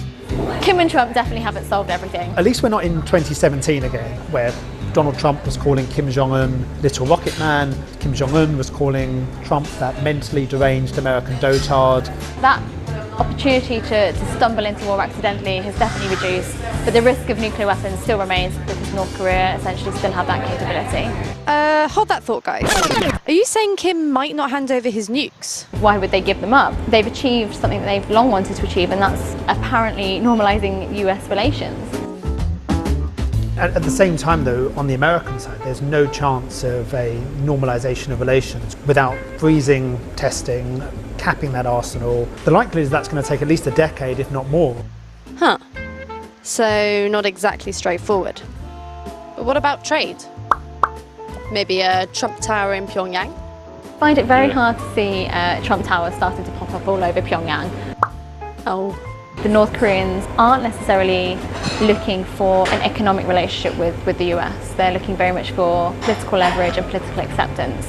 The North Korean economy is half of the size of South Korea's 6th largest city. So this isn't an economy that businesses are going to make much money in anytime soon. We've seen recently in a lot of North Korean media that they've been quite scathing of capitalism in theory. I think a model that is like China, that still has state control over the economy, is going to be one that is more appealing to North Korea because of the type of the regime.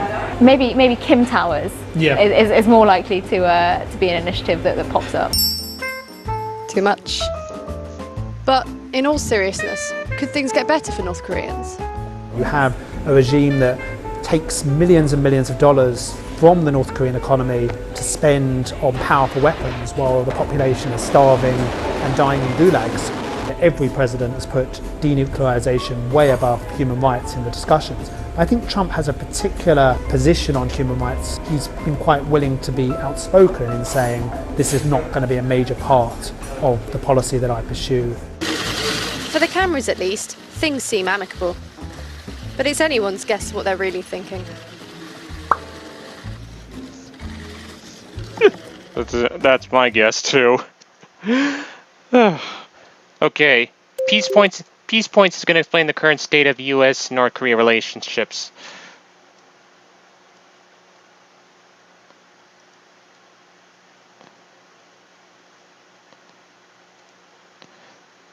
After that,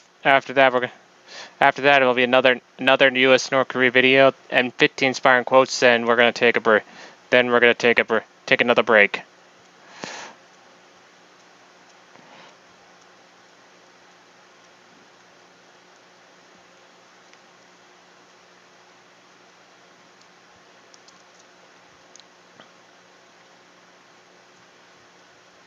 All right, let's do it.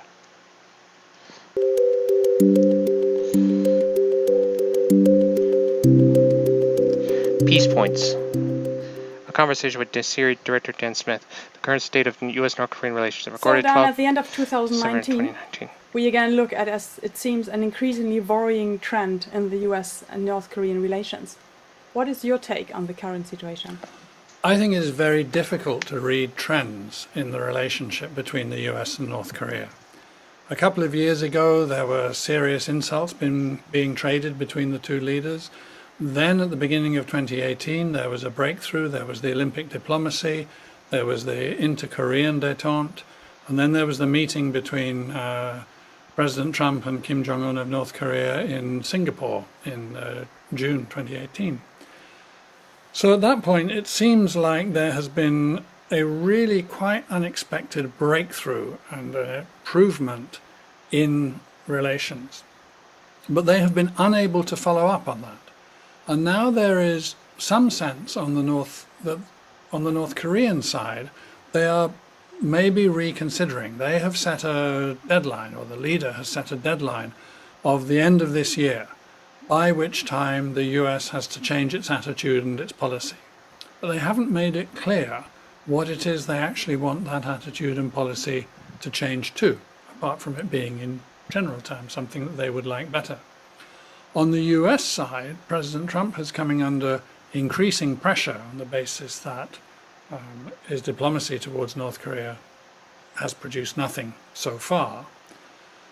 Meanwhile, South Korea, or the president of South Korea, clearly wants that diplomacy to continue. He wants the early breakthroughs to be exploited, something genuine and lasting to be created out of that in terms of less nuclear risk and progress towards a peace settlement, because technically the Korean War is still going on. It's never been a peace settlement in that war from almost 70 years ago. So exactly how to describe the situation where we are now, it feels like the same thing I would probably have said a year ago, which is, well, it's on a knife edge. It can go either way. I really don't know. There's not enough diplomatic work going on to be achieving not just achieving a breakthrough, but exploiting that breakthrough.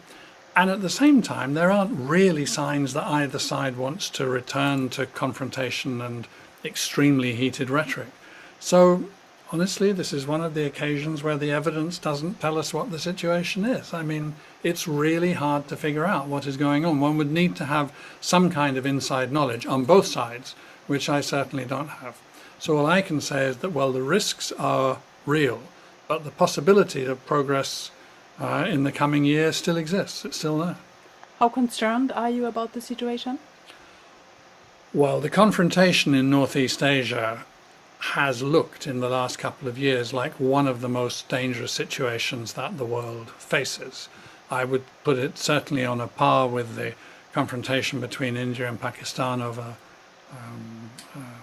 Kashmir, and on a par with the developments in the middle of this year in the Hormuz Strait in the Gulf region, where freedom of navigation was being threatened. So I think this is a potentially very dangerous situation. But I think it's one also where all the lead actors want to find a way to calm things down, to move towards a safer relationship, to have the success and of course the political credit that comes from that for lasting progress, for sustainable progress on this front. Just seems to be the case that they don't quite know how to do it yet.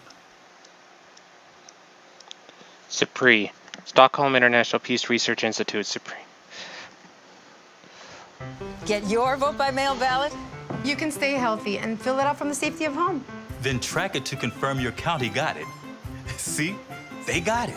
Mail ballots are the simple, safe, and secure way to ensure that your vote is counted. North Korea vows to confront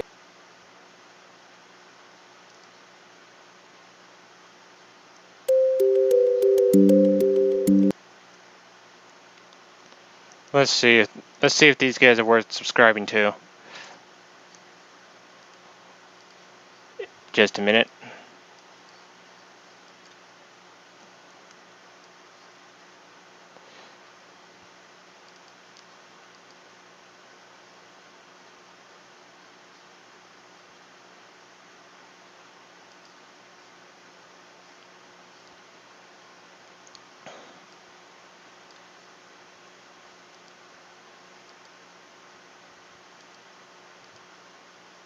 Yeah, it was worth my subscription. Yeah, it was worth it subscribing. Okay, now we're gonna see the 2020 outlook for North Korea-US relations. Probably won't look good, especially with the coronavirus that he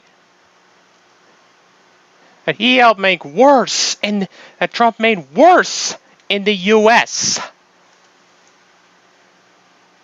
We don't know how bad it is in North Korea though, or if it even is in or if the virus is even in North Korea, since you know that news is just. Oops. Anyway, let's start this. Oh, almost forgot to turn the audio on. And let me make sure that it's not on. Okay, we're good. So. North Korea vows to confront international sanctions through self-reliance and achieve self-supported economic development while continuing to develop strategic weapons. However, President Donald Trump reportedly believes the regime's leader will stick to his promise to denuclearize. Here's Kim Jae with an overview of how Pyongyang-Washington relations might develop into 2020. North Korea has not crossed the red line yet. It has not declared an end to its talks with the U.S., and did not explicitly say it will resume its nuclear and ICBM tests.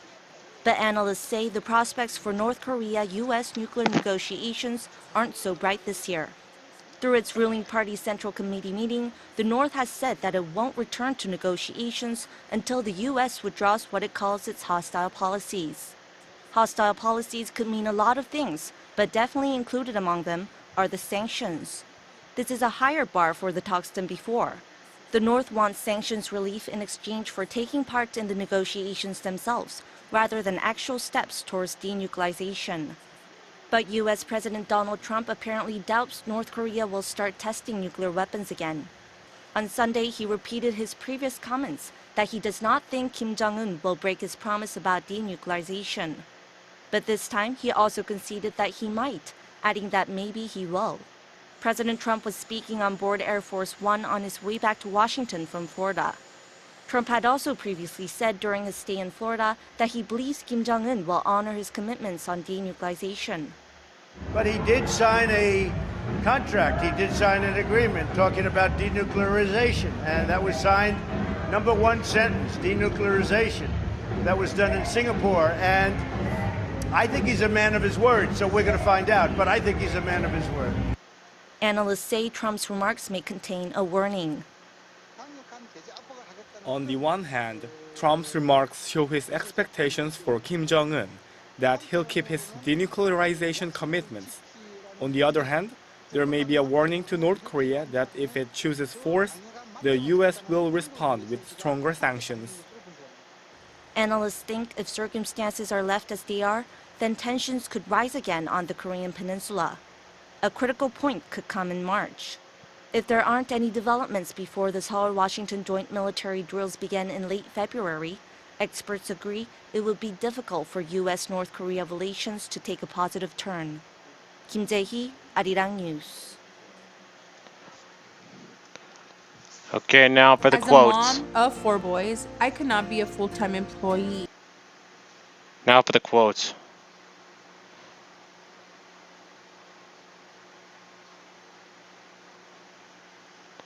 Prop 22.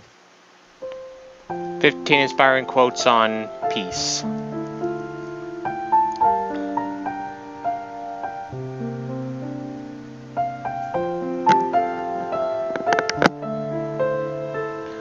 Do not let the behavior of others destroy your inner peace. The Dalai Lama.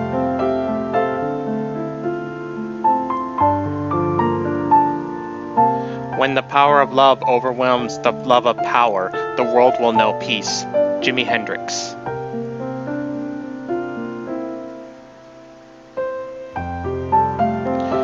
Give up being right. Instead, radiate peace, harmony, love, and laughter from your heart. Deepak Chopra. If you want to make peace with your enemy, you have to work with your enemy. Then he becomes your partner. Nelson Mandela.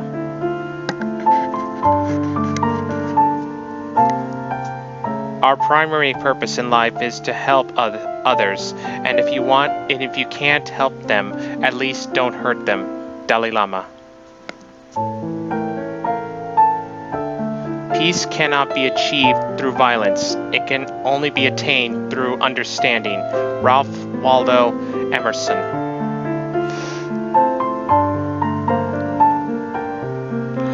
When you find peace within yourself, you become the kind of person who can live at peace with others. Peace, Pilgrim.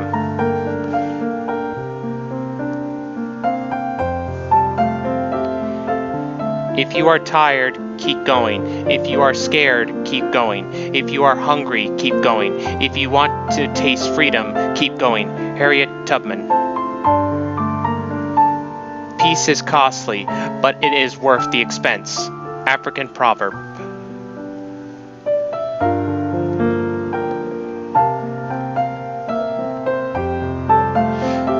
If we have no peace, it is because we have forgotten that we belong to each other. Mother Teresa.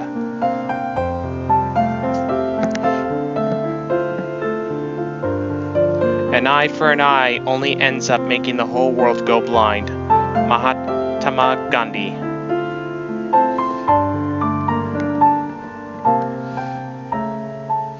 We seek peace, knowing that peace is the climate of freedom. Dwight D. Eisenhower.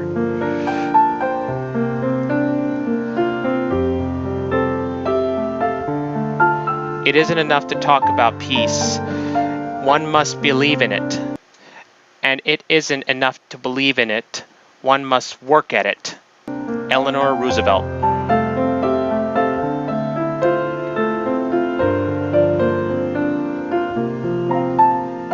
Human beings, indeed all sentient beings, have the right to pursue happiness and live in peace and freedom. Dalai Lama. I like that one. Peace is its own reward. Mahatma Gandhi.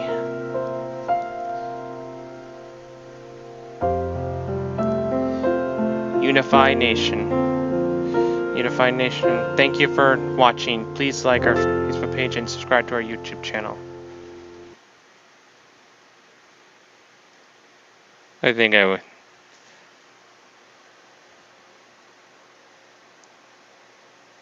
Love conquers all.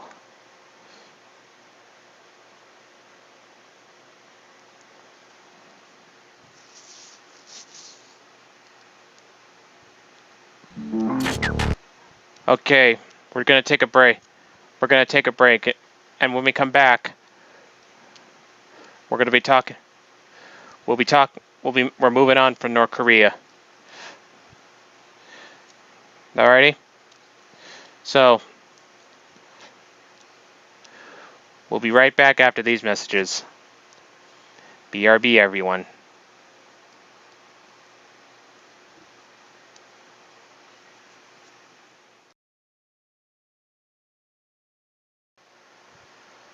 Welcome back, everybody. Now, as I said before, we're moving away from from peace with North Korea, and now we're moving on to Iran. If that's how I remember it correctly. But anyway, if I didn't, then you just got your news update. Anyway, in order to make peace with the country, like I said before, in order to make peace with the country, you have to understand its history and why they hate each other or why they hate you. So for this video, we're going to look at the history behind the U.S.-Iran conflict in order to understand why Iran hates us, and so we can understand how to make peace with them. You know what I mean? Even restore diplomatic relations. All right.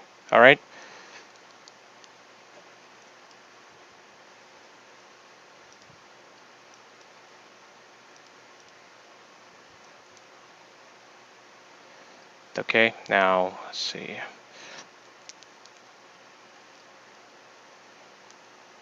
Okay, good. Sorry, just checking to make sure it was working. Okay, let's go. Deep dive. For many years, Iran has defined itself in part by its opposition to my country. And there is, in fact, a tumultuous history between us. States like these and their terrorist allies constitute a tumultuous history between us. States like these. Wait. Sorry. For many years, Iran has defined Obama, itself in part by its opposition to my country. And there is, in fact, a tumultuous history between us. Barack Obama said that in 2009. Next. States like these and their terrorist allies constitute an axis of evil, arming to threaten the peace of the world. George W. Bush said that in 2002, and this is from the Iranian parliament in 2020.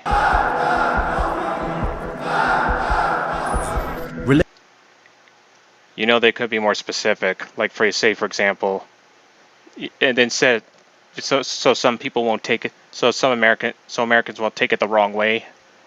They could say something like, "Death to Trump," especially since Trump just got rid of the nuclear agreement. Anyway, and that's been working. And for the record, it's the nuclear agreement's been working. I thought at first it was a bad idea, but after taking a deep look into it, I was wrong. It was a good idea and it was working. Okay, let's try again. Relations between Iran and the United States have been mostly adversarial since the 1979 Islamic Revolution. Here was not an embassy. It was a CIA center. This was a den of espionage, where they were plotting against the Iranian people. But the seeds of animosity between the two countries were planted decades before. In 1952, Time magazine chose Iran's Prime Minister, Mohammad Mossadegh, as the 1951 Man of the Year for his efforts to nationalize his country's oil wealth despite mounting economic pressure from Britain. Mossadegh was Iran's 35th Prime Minister, but his government succeeded in doing what no other Iranian leader was able to do before. He went against British interests in his country and deprived the Navy from securing oil supplies. To understand how important this chapter is in Iran's history and how it shaped its future and its relations with the US, we have to go back to the start of the century, when Iran was still known as Persia. Like many states in the region, Iranian oil wealth was monitored by foreign countries since its discovery. In 1901, the British government encouraged entrepreneur William Knox Darcy to invest in Persia's oil sector. The British brokered a deal between Darcy and the then Shah of Iran, Muzaffar al-Din. Darcy was granted a 60-year concession to prospect, transport and sell petroleum, natural gas, asphalt and minerals in 3/4 of the country. Under the deal, the Shah was given a lump sum of £20,000 in cash and a further £20,000 in shares, with Iran set to receive only 16% of the profits. The Darcy Agreement is known historically as the deal that compromised Iran's ability to benefit from its own oil wealth for decades. In 1908, a significant oil reserve was found at Masjid Suleiman in southwestern Iran. It was the world's largest oil discovery at the time, and it set off a wave of exploration that would change the region's future. After the discovery, the British government bought out the Darcy concession and the Anglo-Persian Oil Company that later became the British Petroleum Company, or BP, in 1954. In the coming era, navies and national economies would be powered by oil, replacing coal. Iranian oil helped the British Navy substantially during World War I. Winston Churchill, who secured the purchase of the shares from the Darcy concession, affirmed the importance of Iranian oil. Fortune brought us a prize from fairyland beyond our wildest dreams. For the next 50 years, Iran's vast oil reserves came under British control. That is, until Mossadegh came into power. After World War II, Shah Mohammad Reza Pahlavi's rule was weakened by the rise of nationalist voices in the Iranian parliament. In March 1951, Iranian Prime Minister Hajj Ali Razmara was assassinated by an ardent supporter of oil nationalization. Shortly after the assassination, nationalists in the Iranian Majlis, or parliament, nominated Mossadegh as their new prime minister. Fearing the strength of the nationalist movement, the Shah was forced to approve Mossadegh's nomination. And in May 1951, the Iranian parliament voted to nationalize the oil industry. Addressing his victory, Mossadegh said in a famous speech, "Our long years of negotiations with foreign countries have yielded no results thus far. With the oil revenues, we could meet our entire budget and combat poverty, disease, and backwardness among our people." The nationalization of Iranian oil was a blow to Britain's economic interests and to the survival of the British Empire.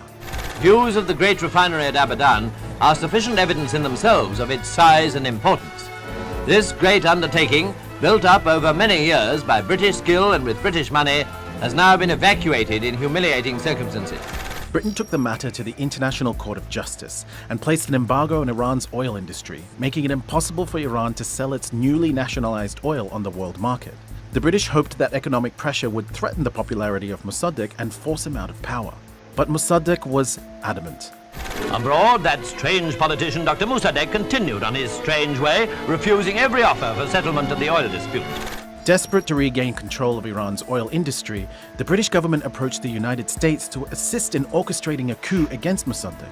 Harry Truman's administration rejected the idea of a coup in 1952, but when Dwight Eisenhower came to power in 1953, the British were able to persuade him by warning him of Mossadegh's communist alliances. Demonstrations and riots in the streets of Tehran have followed the usual pattern in that troubled country. With shouts of "down with the Shah," fanatical leaders have been rallying the people in favor of Dr. Mossadegh. The initial plan of toppling Mossadegh had failed, but the British and Americans eventually succeeded when they relied on royalists, the supporters of the exiled Shah. The country was divided between the Shah supporters and Mossadegh supporters.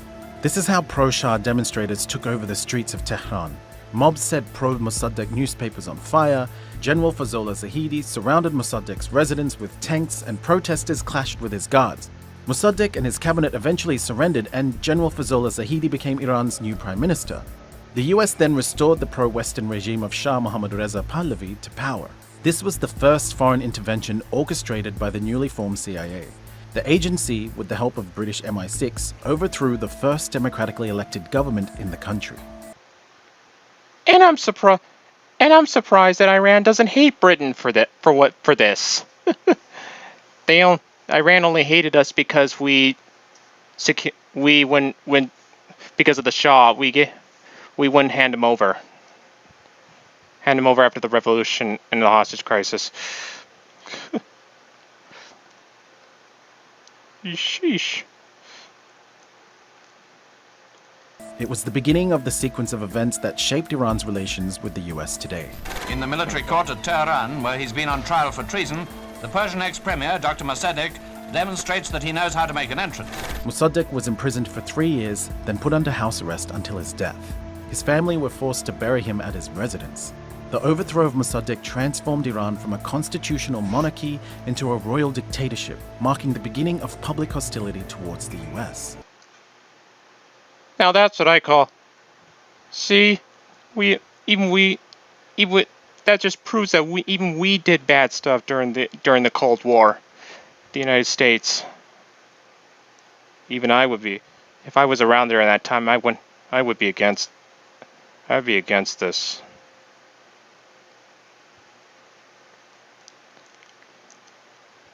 They should have kept the constitutional monarchy. They should have kept Iran as a constitutional monarchy and not transform it into a royal dictatorship. Because that probably would have kept the relations with Iran good. Maybe, I'm not sure. Into a royal dictatorship, marking the beginning of public hostility towards the US. Yeah, they should have kept the constitutional monarchy. In 2000, Secretary of State Madeleine Albright acknowledged for the first time the US's role in the 1953 coup. But the coup was clearly a setback for Iran's political development, and it is easy to see now why many Iranians continue to resent this intervention by America in their internal affairs. After the coup of 1953, the oil was back under the control of the British, and the US gave increasing support to the Shah of Iran. In 2013, Iran's parliament approved a bill for the government to sue the US for its involvement in the coup. The bill followed the release of declassified documents offering details about how the CIA carried out the coup as an act of US foreign policy. Campaign to install a pro-Western government in Iran. Target: Prime Minister Mossadegh and his government. Objectives: through legal or quasi-legal methods to effect the fall of the Mossadegh government and to replace it with a pro-Western government under the Shah's leadership with Zahedi as its prime minister. In 1957, the US government helped the Shah establish its infamous secret police force known as Savak. Savak was tasked with monitoring the Shah's political opponents and even Iranians abroad. The agency tortured many Iranians, and its agents received training for interrogation tactics from the CIA. But the alliance between the Shah and the US turned a deaf ear to the growing anger in Iranian streets against the oppression of the Shah and US interference. In late December 1977, during a lavish New Year's Eve celebration, US President Jimmy Carter praised the Shah for making his country an island of stability. Iran, because of the great leadership of the Shah, is an island of stability in one of the more troubled areas of the world. Little more than a year later, animosity towards the Shah and US policies culminated in the Shah's ousting. Religious leader Ayatollah Khomeini, who played an integral part in the Shah overthrow, returned to the country after 15 years in exile. His return marked the beginning of more than 4 decades of animosity between Iran and the US. 1979, Iranian students stormed American embassy and hold more than 60 Americans hostage. Well, they didn't get them all. If you've seen the movie Argo, you would know why. Or look it up. They actually managed to get a few out.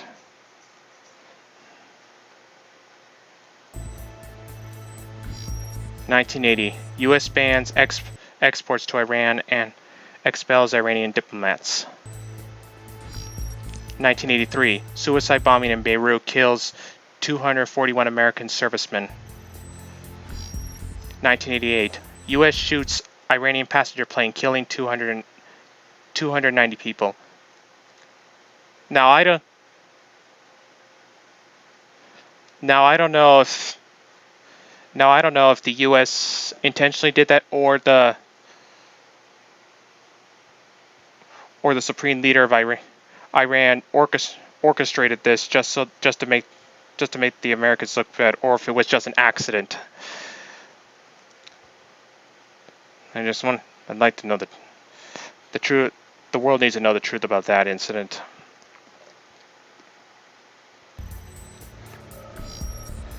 (1980 to 1988), the Iran-Iraq War, 1 million killed. And on 1992, U.S. Congress imposes sanctions on Iran.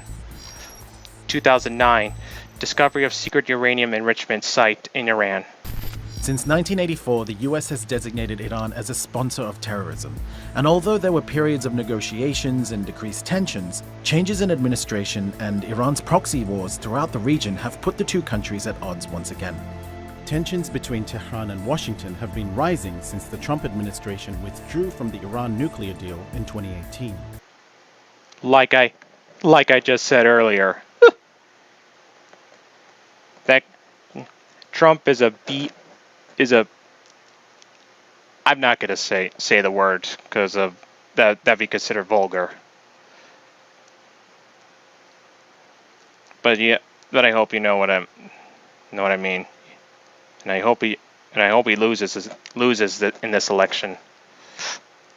For far too long, all the way back to 1979 to be exact, nations have tolerated Iran's destructive and destabilizing behavior in the Middle East and beyond. Those days are over. The US has taken several steps to put maximum pressure on the Iranian regime.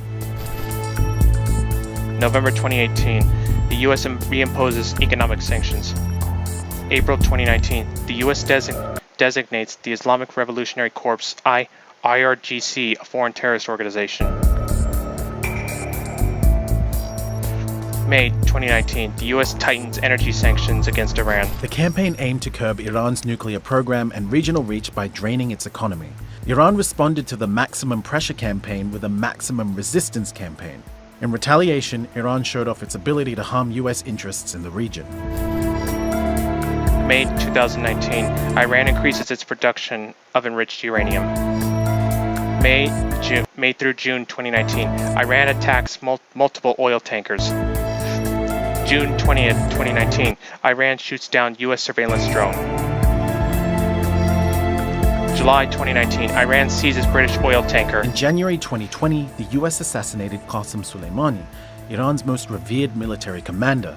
Soleimani was the head of Iran's Revolutionary Guards Quds Force. His controversial role in the war in Syria enhanced Iran's military presence in the region. President Hassan Rouhani drew parallels between Soleimani's assassination and the US-engineered coup of 1953. This crime that the US committed is similar to the coup attempt and similar to the downing of Airbus passenger flight in the Persian Gulf. This crime will never be forgotten. And you know, I agree. For what, I actually agree with him.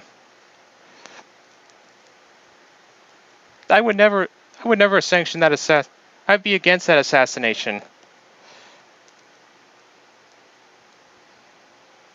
But I definitely would put pressure on Iran to leave Syria, to withdraw from the Syrian civil war. In return for something.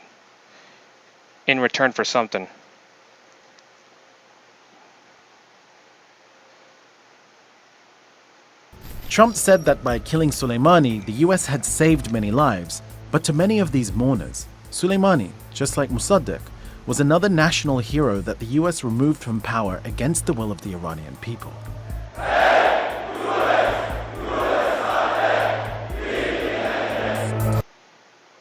You know, they should be more specific. Especially for those who do. They should be more specific when they say stuff like this.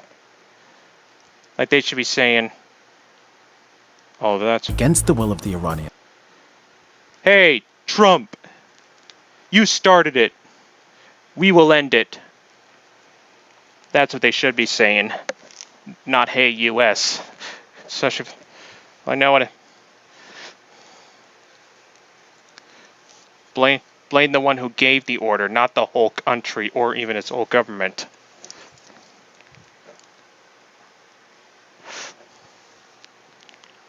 That's what I say. But now that I know, I'll admit.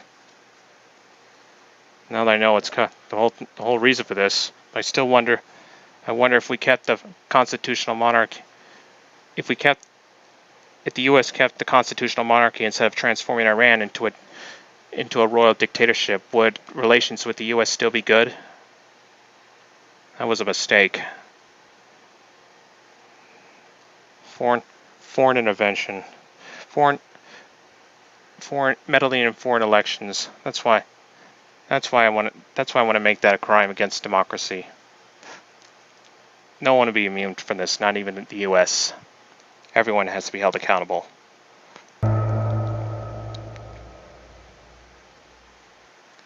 Producer Safai Ben Said, editing Barak Karakila, animation Zayed Al Shaguri, copy editor Sarah Hassan, and Naveen Krishnasama, executive producer Ashfaq Karim. Subscribe to TRT World for more of this.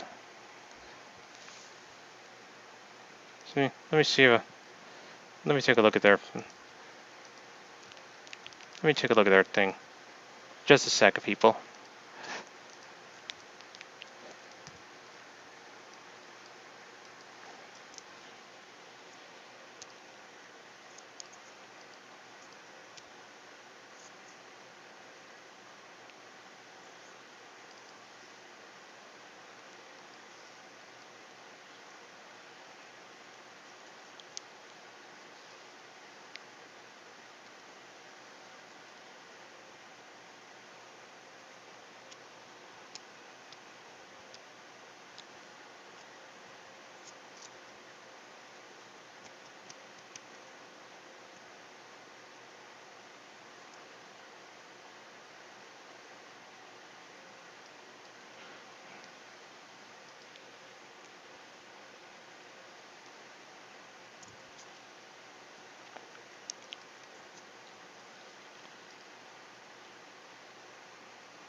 Yes. Okay. I made my mind.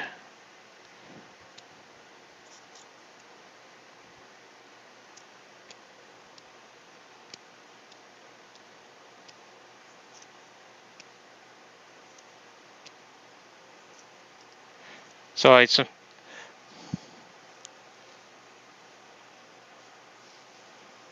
I decided to. I subscribed to their channel.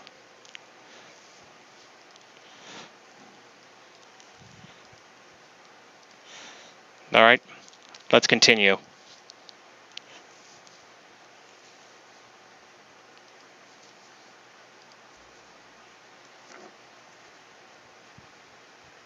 Global Affairs Analyst.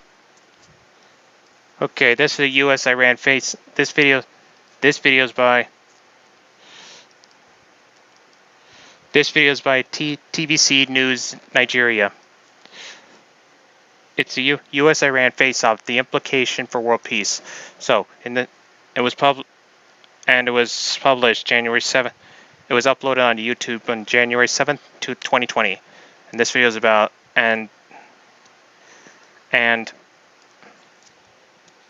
This segment dissects the diplomatic face-off between the United States of America and Iran following the killing of top Iranian general Qasem Soleimani. Yeah, but I would like to know more about the Qasem Soleimani. Was he really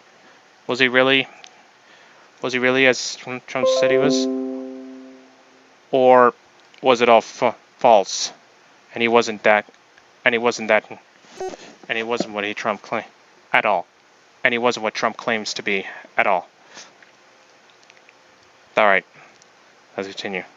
Global Affairs Analyst Chuks Nwoko joins us now, and he will bring us up to speed with understanding some of the implication of what's going on across the world. Chuks, good morning. It's good to have you. Good morning. Thank you for having me. Morning. Now, there's that air of uncertainty everywhere in the world right now, especially when one is waiting to see what move Iran is going to make right now.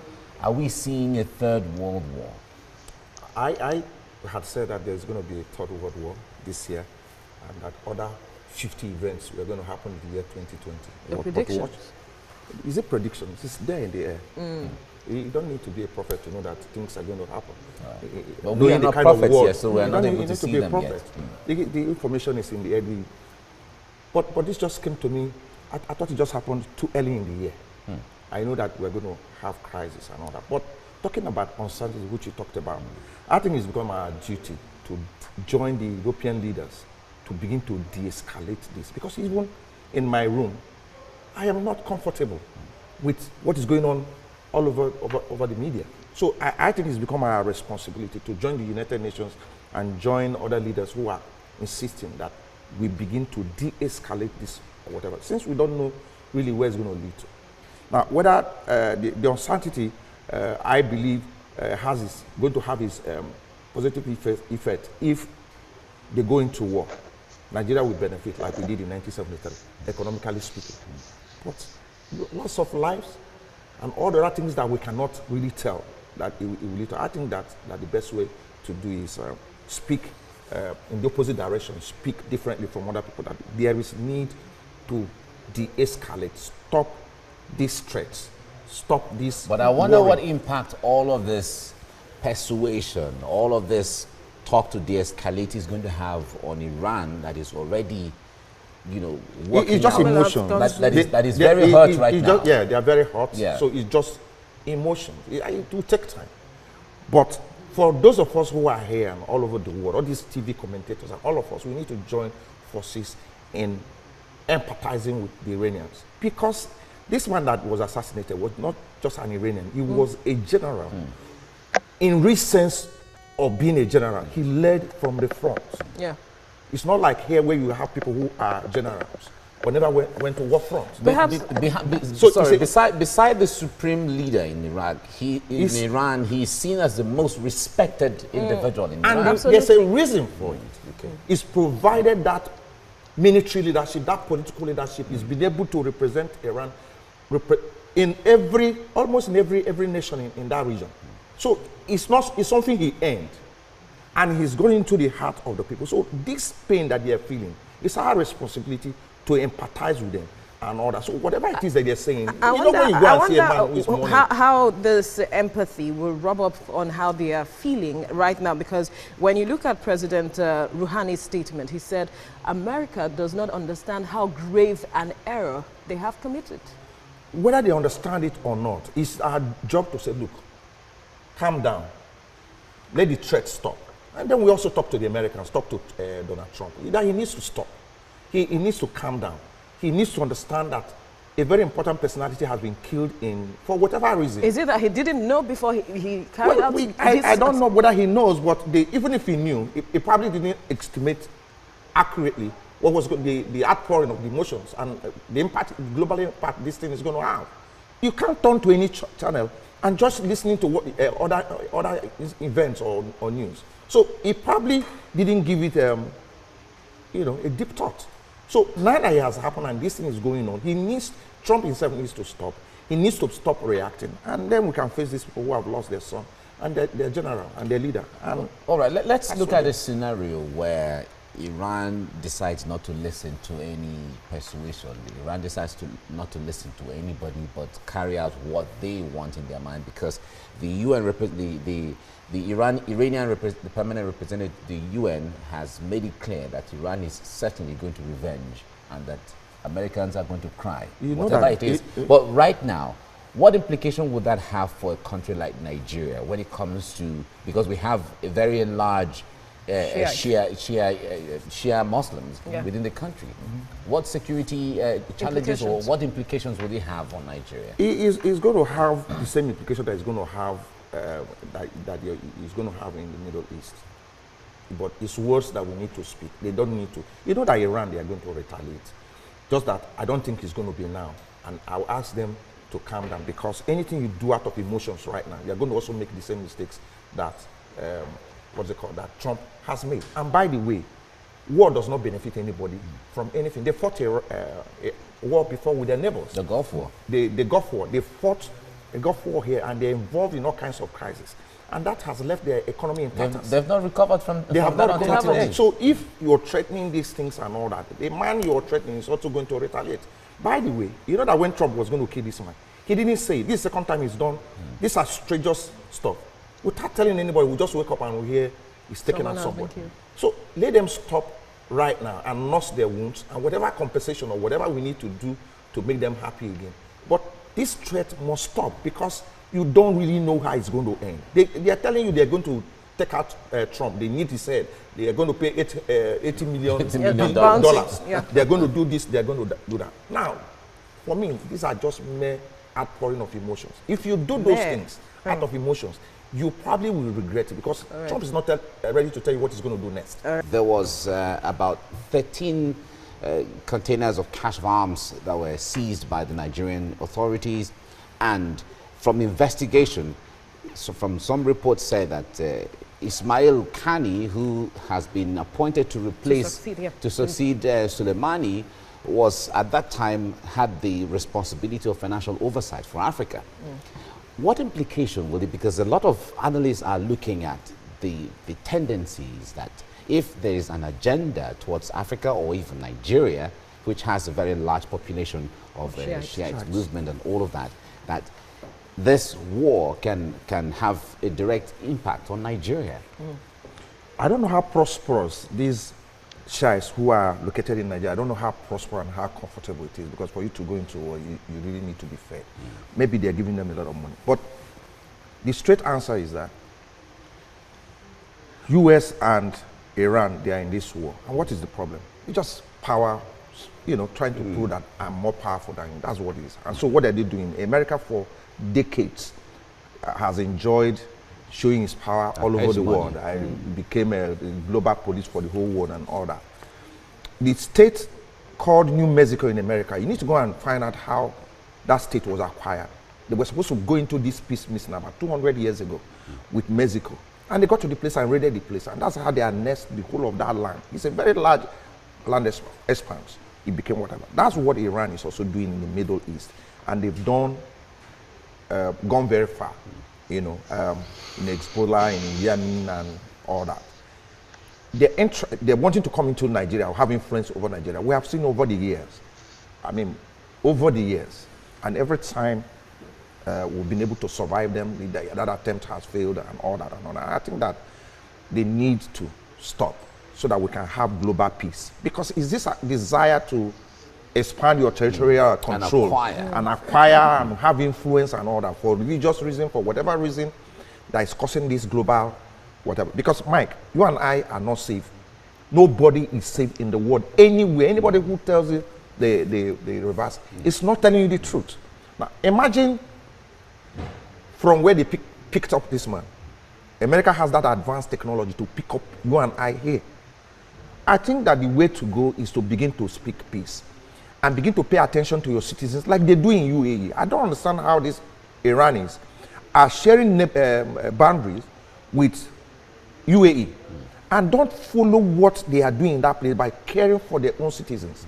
That's one way of it's just like the South Korea and North Korea. So I think that our government needs to continue to do what they are doing by watching these people and providing for them and making sure that they subject themselves to our secular status as a nation and obey our constitution and plead with the world to talk to Iran to leave Nigeria out of this. Unfortunately, Iran is not a secular state. It's an Islamic state. Exactly, but we are a secular state. That needs to be respected. Okay. And we also need to talk to America. This your expansionist ideology. After how many years? After 155 years and all of that, it needs to abate. You need to begin to change the way things are done. Who do you think that these countries can listen to? Because there has been talks about... Big question. I wonder, who can they listen to? Who can influence them to change their minds unfortunately, on this? Unfortunately, a very legitimate question. United Nations has lost its cloud. That cloud, that power, that focus. I mean, any statement they put out right now, nobody listens to them. They have completely lost her, especially after the Second World War. They've not been strong in making decisions. And you know that the decision they made concerning Germany led to the Second World War. Yeah. So they don't have what it takes to do that. But we need to begin to talk to friendly nations. Iran has friendly nations. They need to sit down and talk. They have Arab League. Within the Arab League, they still have friends. They need to stop. And let me tell you one other reason why they need to stop. For many years and for many occasions, they tried to take out Israel. It didn't work. So they need to sit back and ask, why is it that we were not able to take out this small nation? War does not provide any solution to anything. Because at the end of the day, there are some of those nations that have discovered that we need to be friends with Israel, so that all those economic sanctions and boycotting Israel hasn't done anything. They've realized that technology, medicine, and all that has kept their children safe. So we need to begin to preach peace and tell Trump to stop also. Okay. Now you see what happened in Abuja, and there has been concerns raised that Africa, and in fact Nigeria, could emerge a venue for confrontation between the US and Iran because of all of these interests. My counsel is that there will be no need for it. Because if you see what the United States did, and we're focusing on just the general that was killed, there were many other people who were killed in that incident. Nobody is talking about them. So I think that is a lesson for our brothers here from the northern part of Nigeria who belong to this sect, to recognize that we have first a nation, and that we have a constitution, and that we're a secular state, and that they can practice their faith without being disturbed. I believe that the federal government will not disturb them in practicing their faith, and that others should be allowed to practice their faith. But you're not going to allow and invite outsiders to come here and disrupt what we have been given. We cannot play around with what we have been given. Now, when these people are doing this, I don't think that they understand that America has a developed economy and a developed technology, deep developed technology that will allow them to take that man and his entourage the way they did. And you know, earlier I told you that we're not safe. I meant that they have the technology to locate you and I here. These people that they are supporting and crying for and all that, do they have that kind of technology? Because it's easier said than done. You can make all the noise. But when this war starts, who is going to lose? Nigeria just needs Nigeria already has enough problem than inviting these religious and these, association that we're associating with these guys in. They should allow us to live in our country. God has destined that we be here. Let us be here and manage our resources. Let America be there. If we need bilateral arrangement or friendship with them, let us go there. If we need with Iran and all that, Iran should leave us alone. I empathize with them. We should empathize with them. I think Buhari should call them and empathize with them. Our President Buhari should call them and empathize with them, because we live in a global village where we feel the pulse and pains of our brothers and sisters. But after that, we should mind our own business, grow our own economy. Poverty is growing. People are slipping into poverty every day. That should be our concern. And work towards 2023 to organize the election. We're not involved in their own affairs. They should leave us. So these young men and women who are protesting should go and look for work to do. Because a man who is busy doesn't get involved in that kind of thing. All right. We can empathize with them, but not protesting and burning flags and chanting that song and all that and adding fuel to the existing fire. All right. America has its allies, and certainly Iran has its own allies as well. From the 2015 deal that most of the world powers were involved as a way of having an understanding with Iran, they've all, at least the US pulled out. Iran has decided to also pull out of the agreement. Now, seeing it from the African perspective, most of African countries are members of the non-aligned movement, where if any world war breaks out now, we don't expect any African country to be directly involved. What position do you think African countries, especially with the leadership of Nigeria, what position should we take now concerning this? I do not expect, I don't expect that war will break out that will involve Nigeria. But if it does, the leadership that we'll have at that time will be very crucial. We have been our economy has been destroyed by terrorist acts. So whoever helps us to deal with the terrorist situation that we have, I think that's the person we should align with, because a lot of lives have been wasted up there in the north, in the northeast of Nigeria. So if war breaks out this week, that's what whoever will help us to deal with the crisis that we have in that place, I will advise that, we align with them and carry gun and go and fight.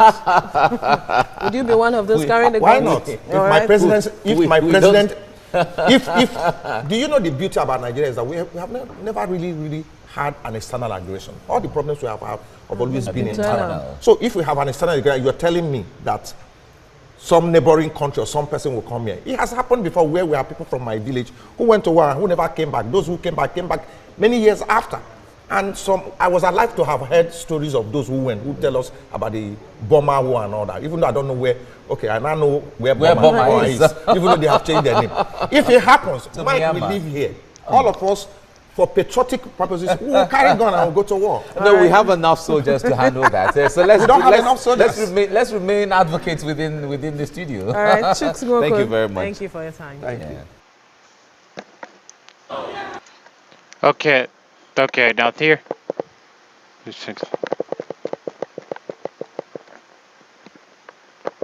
Okay, now in this video is from Los Angeles.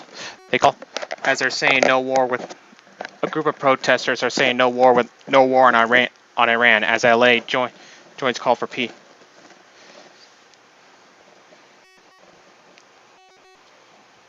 If I was in LA during this time, I would join. No excuse. Let's take a look at the front.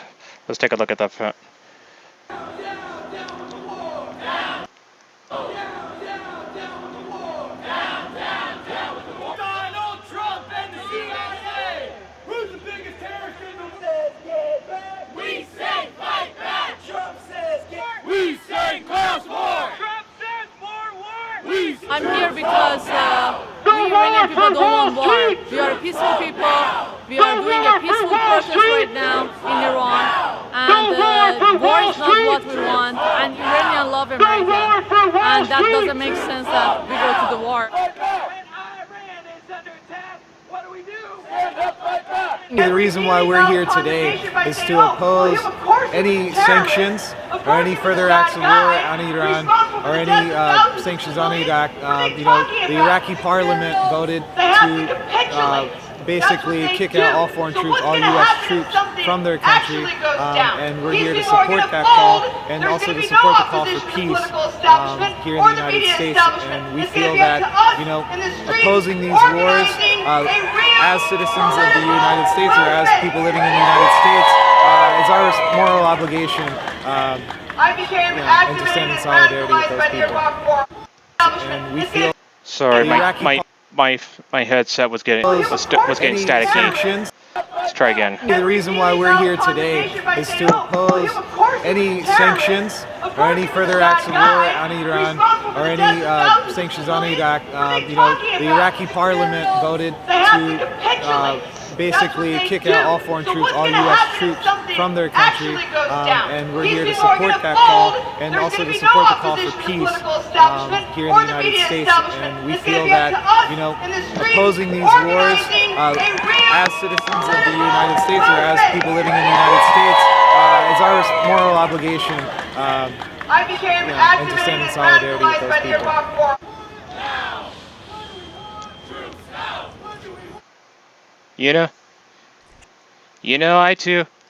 I too feel the same way. We should only be in if a country asks for our help, like Saudi Arabia did when Iraq invaded Kuwait and threatened Saudi Arabia.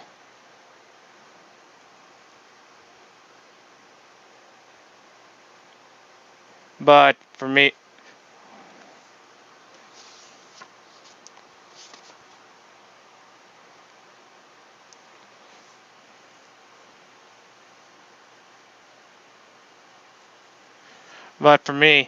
I would have put a little string attached, especially if I found out that Idi Amin was in Saudi Arabia.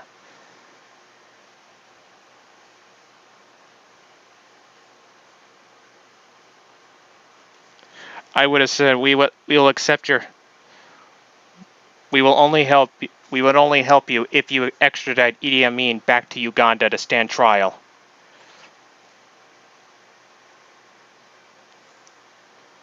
Only then will we agree to help you.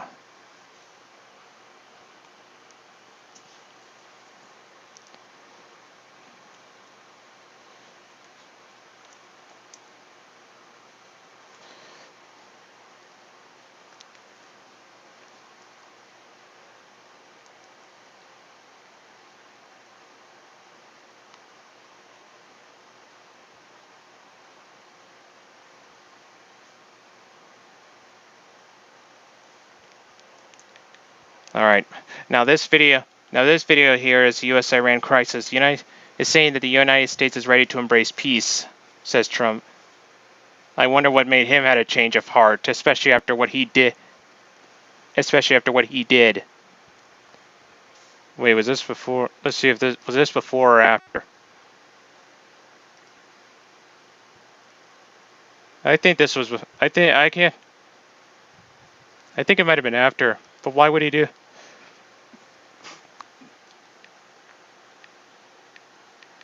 Let's see.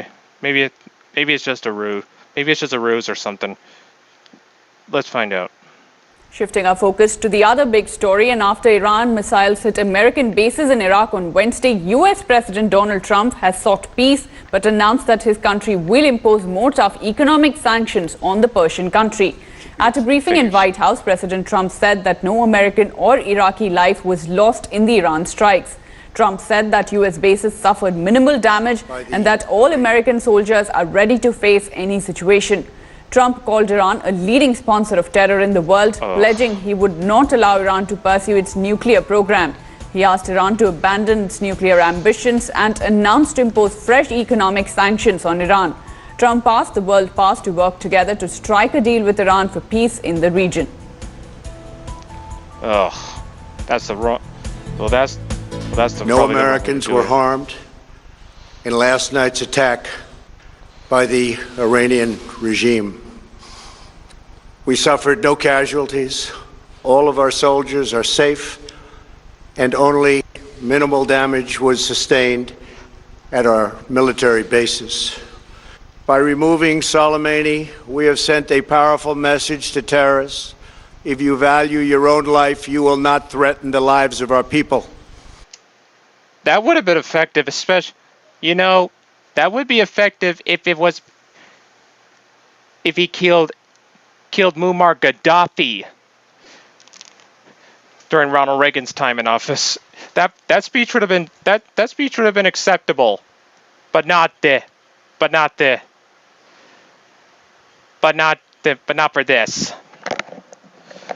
Because we definitely know that before 9/11, Muammar Gaddafi was a big sponsor of terrorism. Just a second, I'm gonna restart my headset.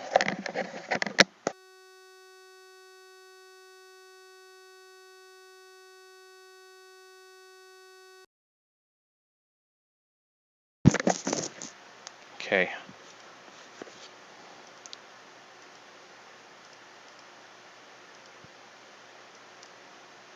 Okay. Testing. All right. Good. Now let's continue the video. Then after this video, 2 more videos, and we'll take probably one final break.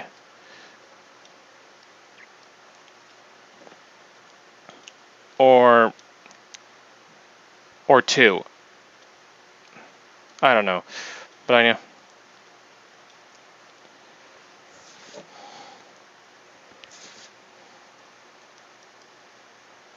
Okay, let's continue.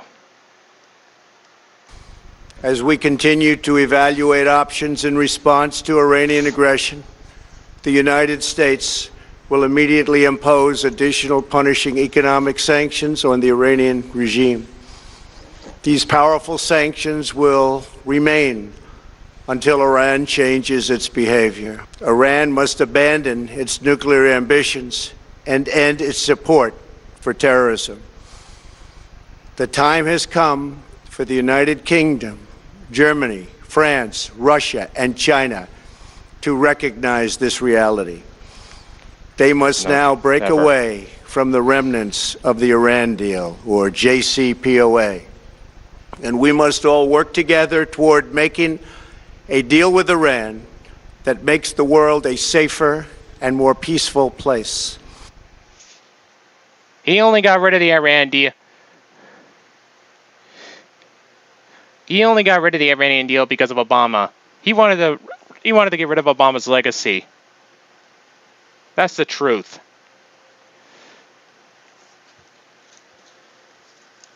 I hope the countries didn't. I can't remember, but I hope the countries didn't break away from it.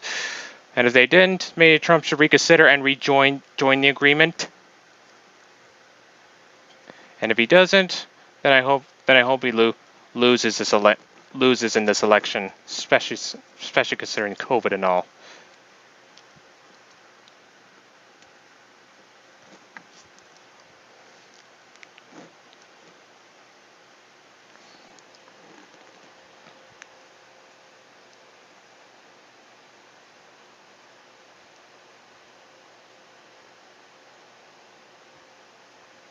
There's a huge government scandal going on that you need to know about. But there's a threat. The government is actually stealing. But even if they do want to talk. But even if the two governments want to talk about peace, I think there's a threat. There's a threat to it. There's a threat to that. There's someone standing in between that threat, between peace between the United States and Iran. Look, we gotta make amends with our mistakes, especially with Iran, especially with countries like Iran. We gotta announce them out loud, admit it, apologize.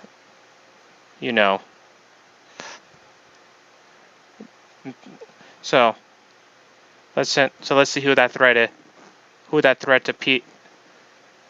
see who the person is that doesn't want peace between the U.S. and Iran. As I opened the show with an hour ago, Mr. Prime Minister Netanyahu of Israel is here in town. He was addressing AIPAC earlier today. He will be addressing Congress at the invitation of Speaker of the House John Boehner, without bothering to inform the White House tomorrow. I mean, the White House obviously knows now. And Dr. Trita Parsi is on the line with us, the founder and president of the National Iranian-American Council, NIACC. He's also the author of A Single Roll of the Dice, Obama's Diplomacy with Iran, in addition to a number of other just absolutely brilliant books. The website for the National Iranian-American Council is niacouncil.org. And Dr. Parsi, welcome to the program. Thank you for having me. Thanks for joining us. Can you frame for us the Netanyahu perspective on what's going on and the Iranian perspective on what's going on? Yeah, so if we take the Netanyahu perspective first, we can first talk about what he's saying and what I think a lot of people by now have concluded is what he's actually thinking. What he's saying is that the deal that the United States is negotiating with Iran, together with the rest of the members of the Security Council's permanent 5 members, plus Germany, is a deal that ultimately would leave Iran with certain elements of nuclear know-how and technology, which then in and of itself would be an existential threat, even though, of course, the deal will be closing off all of the paths for Iran to get a nuclear weapon. The Iranians would have to sign additional protocol in which the outside world would have almost complete transparency into what's going on in Iran's nuclear program. Despite all of this, Netanyahu government is saying that this is still an existential threat. What I think most people are starting to conclude is that Netanyahu is actually not that concerned about Iran getting a few thousand centrifuges or having a rather small nuclear program operating. What this is about is that he does not want to see the United States and Iran sign a deal, reduce their own tensions, while Israel will continue to have tensions with Iran. They're afraid that the United States, by signing this deal, would essentially accept Iran's position in the region, its advances geopolitically. From the Israeli perspective, they believe that Iran is aiming for hegemony, and as a result, it needs to be stopped, not be accommodated. Yeah, although, and Iran, was one of the very first businesses to open in Iraq, was the National Bank of Iran or the Bank of Tehran or whatever it was. But Netanyahu came to the United States in 2002 and talked to Congress as a citizen of Israel and said, please go ahead, invade Iraq. Now, I mean, if you want anything in the world that helped Iran was our invasion of Iraq. But it seems like really what he's objecting to, tell me if I have this right, and then I want to hear your take on the Iranian perspective, is what Netanyahu is objecting to is the United States and the UN's the Security Council having a positive, rational relationship with Iran. I think you're absolutely right, because if the United States has a positive, rational relationship with Iran, gets Iranian help to defeat ISIS, which is the main threat in the region right now, where will that leave Israel in America's considerations for the region? Right. Israel is not particularly helpful against ISIS, nor can it be. It is a small state that constantly says that it needs things from the United States, whereas Iran has things to offer. Now, that's a simplification in many ways, but I think that is part of the fear on the Israeli side. I described it in detail in Treacherous Alliance when I interviewed a very large number of Israeli officials, and it was quite clear to see that they have worries about Iran, and some of those worries are quite legitimate. But this idea that going first from saying that a nuclear Iran would be an existential threat to now saying that a nuclear deal with Iran would be an existential threat, I think by now the Prime Minister of Israel has lost most of his credibility. Yeah. Yeah. So now, from the Iranian point of view, what's going on? I think the Iranians have now negotiated with the United States in the P5+1 for about 2 years. These have been very intense and also very productive negotiations. The interim deal that they signed last November, or November 2013, has been very successful. It has made the world a safer place. The Iranians have stopped doing a lot of the sensitive activities in their nuclear program. They have shipped out a large number of their stockpile. They have eliminated large parts of their 20% enriched uranium stockpile. These are very, very positive things that the Prime Minister of Israel, frankly, should thank the United States for. But what I think the Iranians are looking at right now, as they see Netanyahu coming to Congress without being invited by the executive branch and doing everything he can to sabotage this deal, is I think from the Iranian perspective, they're looking at this as a litmus test to see who runs America's foreign policy. Right. Is it the President of the United States, or is it the Prime Minister of Israel? Wow.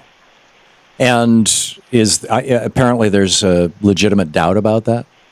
Well, again, if we have a scenario in which the President of the United States has staked almost his entire foreign policy legacy on this deal with Iran, he's really committed to it. He has threatened to veto legislation coming out of Congress that would undermine these negotiations several times. Right. And I've frankly never seen him so committed to anything foreign policy-wise. If he's that committed and still the Prime Minister of Israel can sabotage it and make sure that the President doesn't get a deal, then I think we wouldn't be surprised. We shouldn't be surprised if some countries draw the conclusion that Israel is more influential than the President of the United States.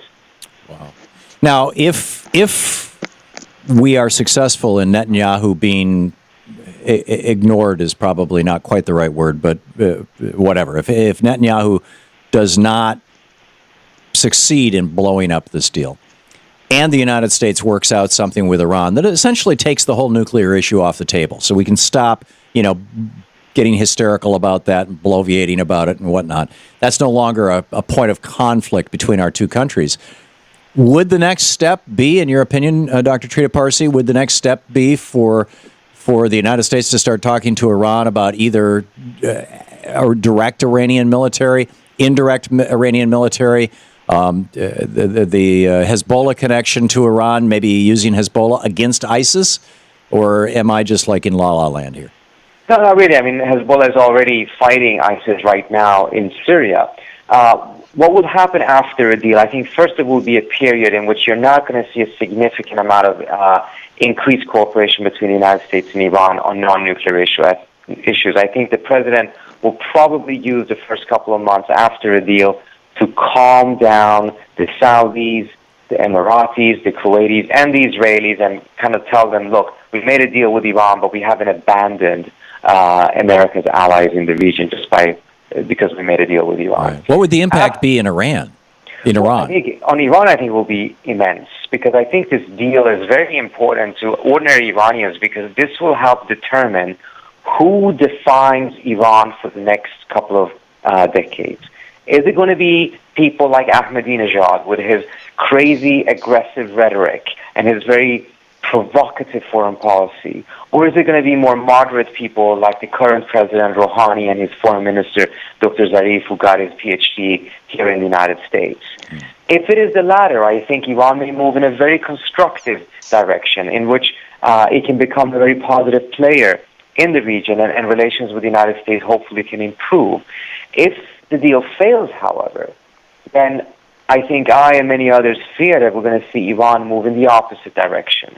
The conclusion in Tehran is going to be that, Rouhani tried negotiations, it didn't work, so the United States is not going to go back to sanctions and pressure, and Iran will do the same, and we will see a reigniting of this escalatory, confrontational foreign policy between the United States and Iran. Right.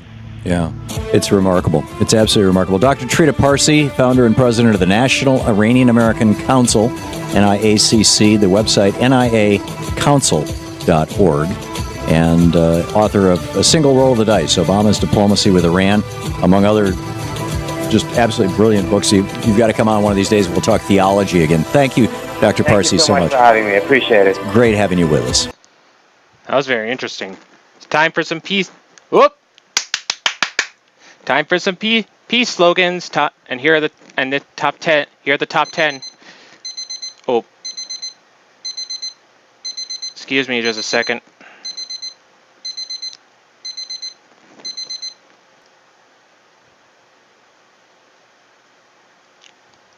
Sorry, that timer was to remind me to do something. I got it. I did it. Now anyway, here are the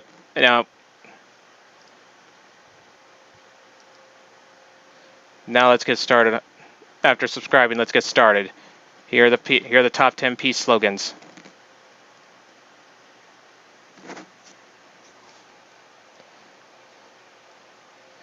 Give peace a chance. Let's have peace and unity. Give equal opportunity. Peace begins with you. LogansHub.com. Peace is my religion. All we need is love. Peace is our gift to each other.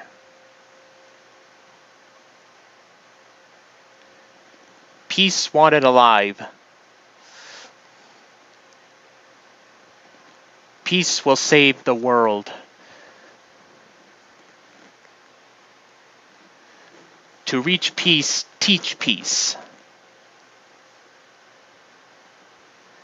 We need peace for a better life. Thank you for watching. For more videos, please subscribe to our channel. I already did.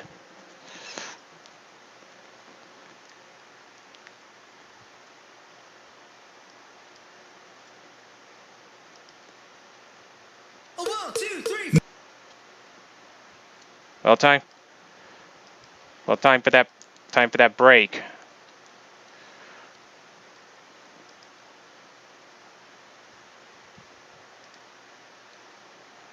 We'll be right back after these messages.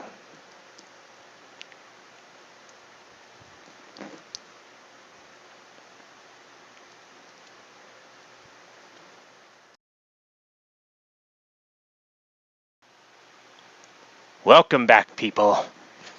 Now it's time to discuss the threats to world peace.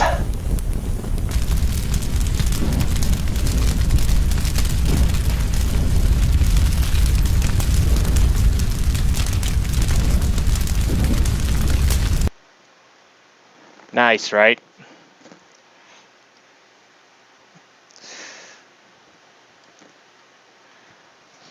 Well, that was kind of a good entrance, but now it's time to get started. First, the first video.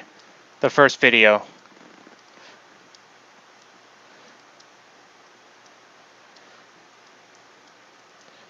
video is by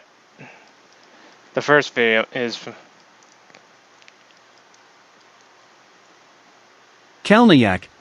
It's by Kalniak, and it's about Kalniak, how Turkish dictator Erdogan became a threat to world peace. And this video was uploaded October 16th, 2019. It might still hold effective today, so let's take a look.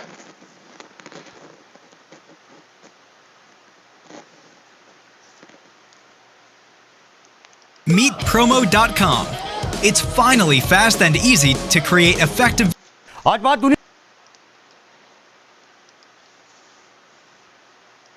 दुनिया के उस हिस्से की जहां हिंदुस्तान का नया दुश्मन पैदा हुआ है। उस जमीन पर लगातार बमों के धमाके गूंज रहे हैं, गोलियों की बारिश हो रही है और आग के बवंडर उठ रहे हैं। दरअसल इस सब की वजह है एक ऐसा तानाशाह जो अपनी फौज के साथ सारी दुनिया से टकराने निकल पड़ा है।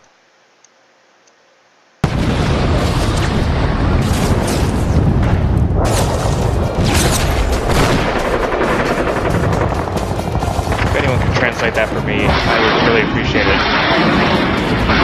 And this too. वो खून का दरिया बहाने निकला है, वो दुनिया को दहलाने निकला है। I can't tell what language it is, but I think it's Arabic. Which I still can't understand. उसकी फौज कहर बरपा रही है।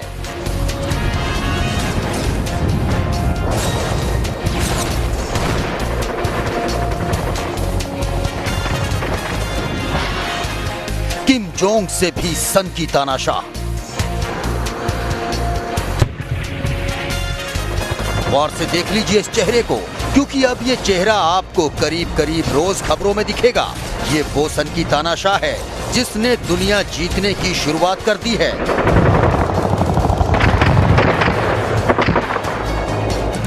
इसकी सेनाएं निकल पड़ी हैं, सारी दुनिया इसे रोकना चाहती है, लेकिन ये किसी कीमत पर रुकने को तैयार नहीं।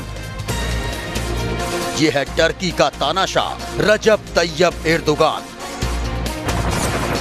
बीते 2 साल में इसने टर्की को अपनी मुट्ठी में कैद किया और अब ये अपनी फौजें लेकर निकल पड़ा है। फिलहाल इसके कहर का सामना कर रहे हैं सीरिया के 60,000 कुर्द, जिन पर इसकी फौज दिन रात बारूद बरसा रही है।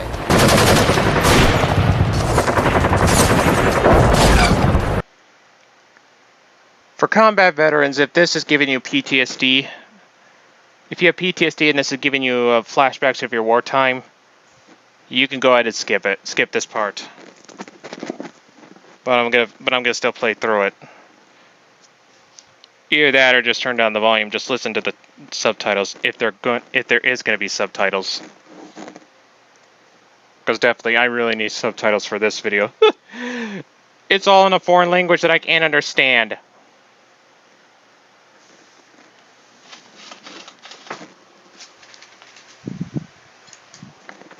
Much better. अमेरिका नाखुश हो गया, इनसे नाराज हो गया तो इन्होंने भेजे, अपने दूत भेजे, अभी भी भेजे। कुछ घंटे पहले ही शायद एक को मिला, इन्होंने ना कर दिया, हमने किसी की नहीं सुननी। तो ये जो नहीं सुनने वाली बात है, फिर यही वो तानाशाही है नॉर्थ कोरिया की तरह। जी हाँ, ये वही जल्लाद है जिसने बिना उकसाए सीरिया पर हमला किया है। अमेरिका ने इससे हमला रोकने को कहा था, लेकिन एर्दोगान ने उल्टा ट्रंप को ही आंखें दिखा दी। बुधवार को एर्दोगान ने ट्रंप को खुला संदेश भेजा है और वो ये है कि जो जंग उसने शुरू की है उसे वो नहीं रोकेगा।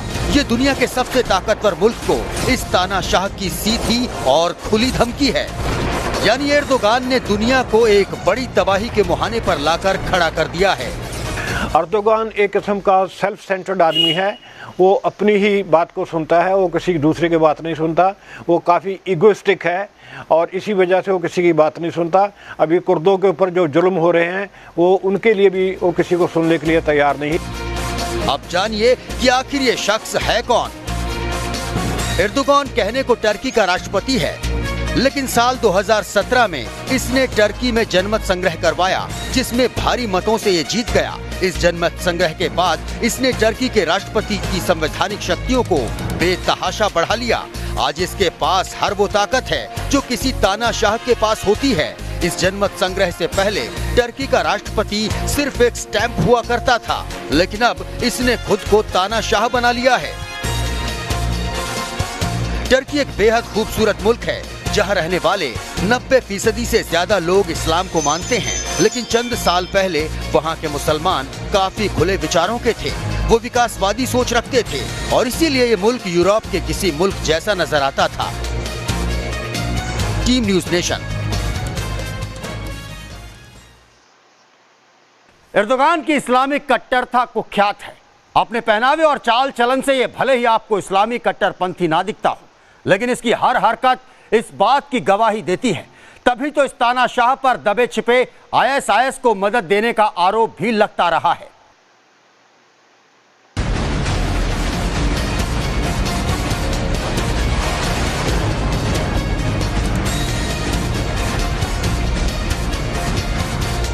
बीते कुछ वक्त से तानाशाह एर्दोगान इस मुल्क के DNA से ही खिलवाड़ कर रहा है। वो टर्की को अब एक कट्टर इस्लामिक देश बनाना चाहता है। वो वहाँ नई मस्जिदें बनवा रहा है, महिलाएं पर्दा करें ऐसे कानून ला रहा है और टर्की के हाईटेक समाज को मदरसों की तरफ वापस ले जा रहा है। टर्की के लोग इससे बेपनाह नफरत करते हैं, लेकिन आज एर्दोगान इतना ताकतवर है कि इसके खिलाफ कोई बोलना तो दूर टर्की में सोच भी नहीं सकता। टर्की में एर्दोगान के खिलाफ बात करना राष्ट्रद्रोह है। एर्दोगान के खिलाफ लिखने या बोलने वाले लोग गायब कर दिए जाते हैं। कई हजार पढ़े लिखे और आधुनिक सोच रखने वाले लोग गिरफ्तार कर जेलों में डाल दिए गए हैं। इसका आतंक कितना ज्यादा है कि इसके ज्यादातर विरोधी मुल्क छोड़कर भाग चुके हैं। राष्ट्रद्रोह के नाम पर वो सैकड़ों लोगों को मौत के घाट उतरवा चुका है। नए कानून के बाद एर्दोगान के पास असीमित शक्तियां हैं और वो टर्की की सेना को सीधा आदेश देता है।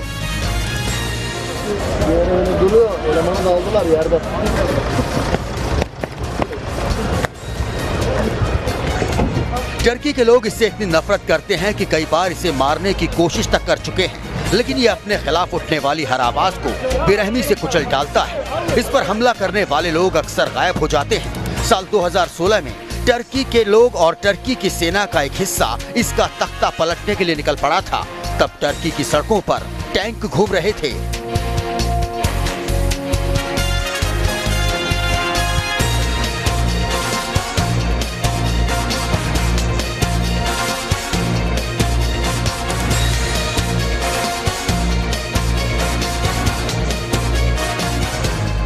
शहरों के ऊपर F-16 विमान उड़ रहे थे और अपने ही शहरों पर वो विमान बमबारी कर रहे थे। लेकिन एर्दोगान का तख्ता नहीं पलटा जा सका। उसने बेरहमी से अपने हर दुश्मन का खात्मा कर दिया। इस बगावत में करीब 250 लोग मारे गए और 1500 के करीब बुरी तरह जख्मी हुए। करीब 5000 पर अब भी देशद्रोह का मुकदमा चल रहा है। क्योंकि एर्दोगान पॉपुलर नहीं था और ये फंडामेंटलिस्ट था। उनकी जो फौज है वो मॉडर्न है और सेकुलर है, इसीलिए 2016 में उन्होंने कोशिश की थी इसका तख्ता पलट करने की, मगर वो कामयाब नहीं हो गए क्योंकि इसने अपने जो पॉलिटिकल वर्कर्स थे उनकी मदद से सड़कों को और स्ट्रीट्स को फ्लड कर दिया और इसका तख्ता पलट होने से बच गया। टर्की तक तो इसकी हरकतें फिर भी बर्दाश्त की जा सकती थी, लेकिन एर्दोगान अब अपनी सेनाओं को लेकर अपने मुल्क से बाहर निकल चुका है।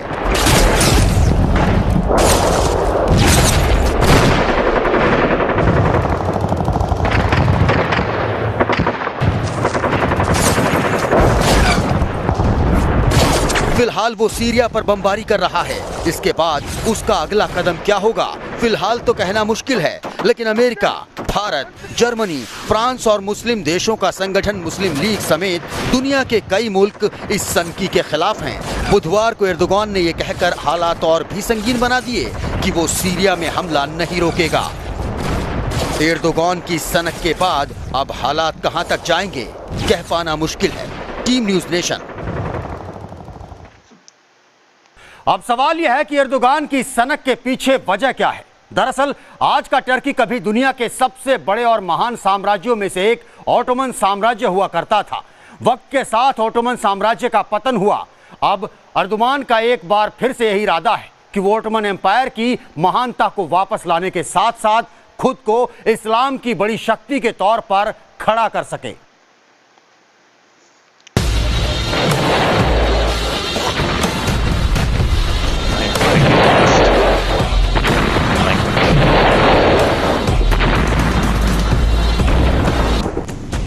अपने मुल्क का दुश्मन है एर्दोगान। उसकी सनक टर्की को बर्बाद कर देगी।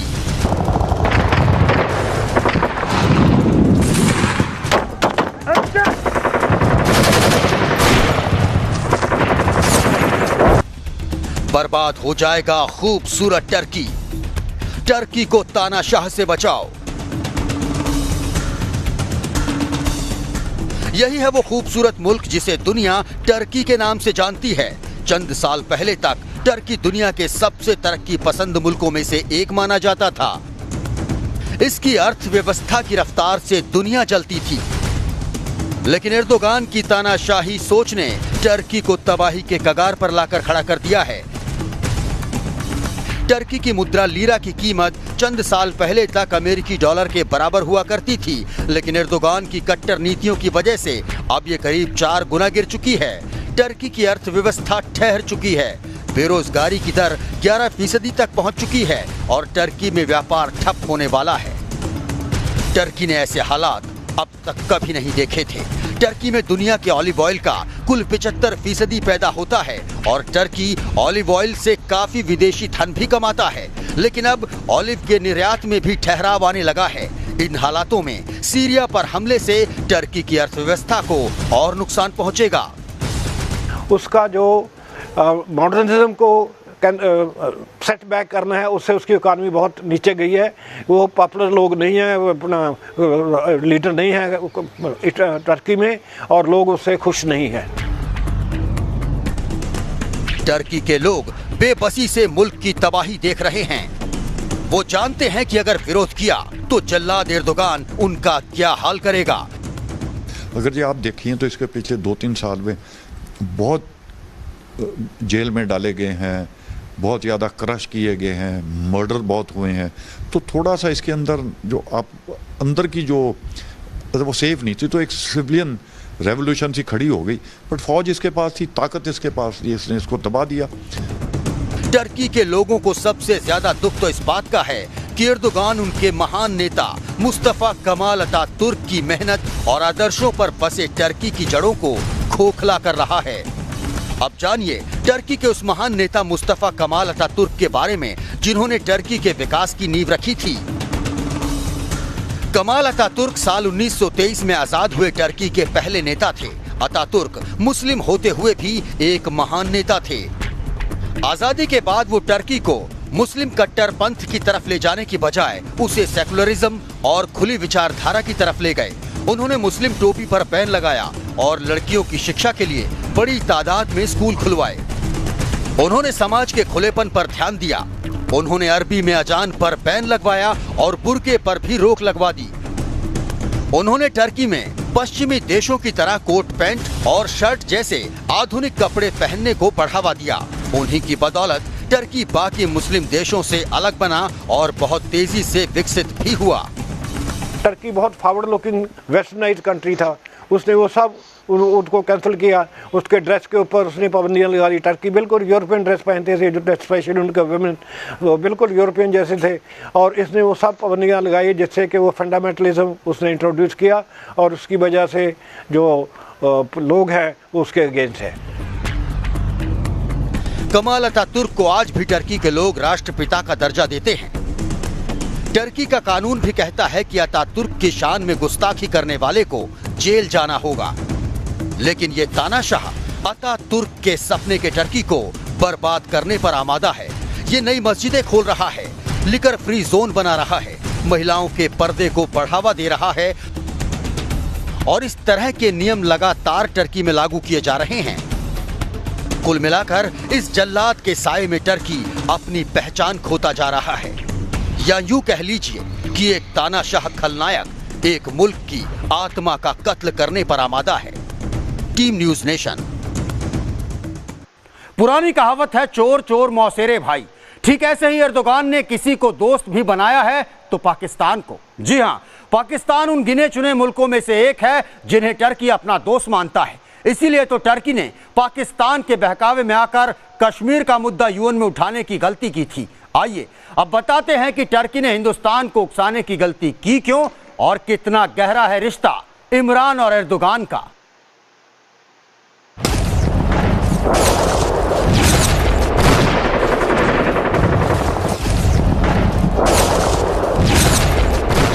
एर्दोगान ताकत के लिए पागल है, इमरान कश्मीर के लिए पागल है।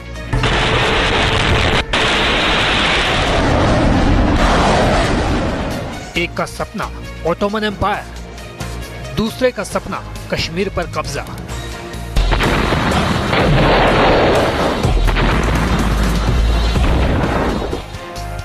एक का मुल्क तबाह हो चुका है, एक अपना मुल्क तबाह कर रहा है।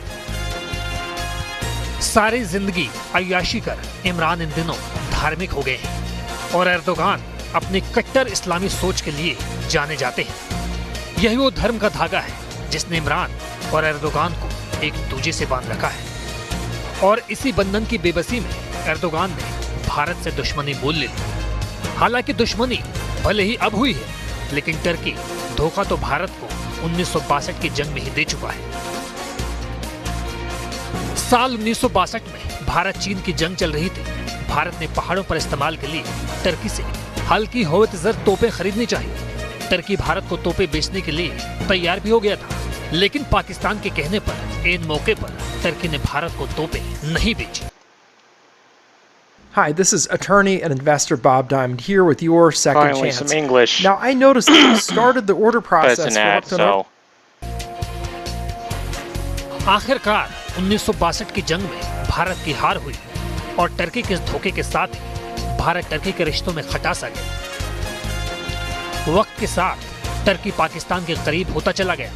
पाकिस्तान के कहने पर टर्की बार बार अंतर्राष्ट्रीय मंचों पर कश्मीर और बाबरी मस्जिद का मुद्दा उठाता रहा। Thank you. Okay, the next 3 videos are going to be about which countries are perceived as the greatest threat to world peace. Now, before we get started,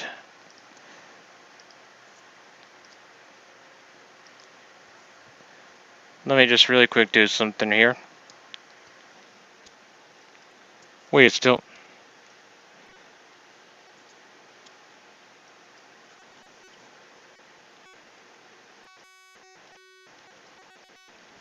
Okay. Okay, sorry, I had to really quick do something. Now, hold on a minute. Or a second. Okay. Let's get back to this.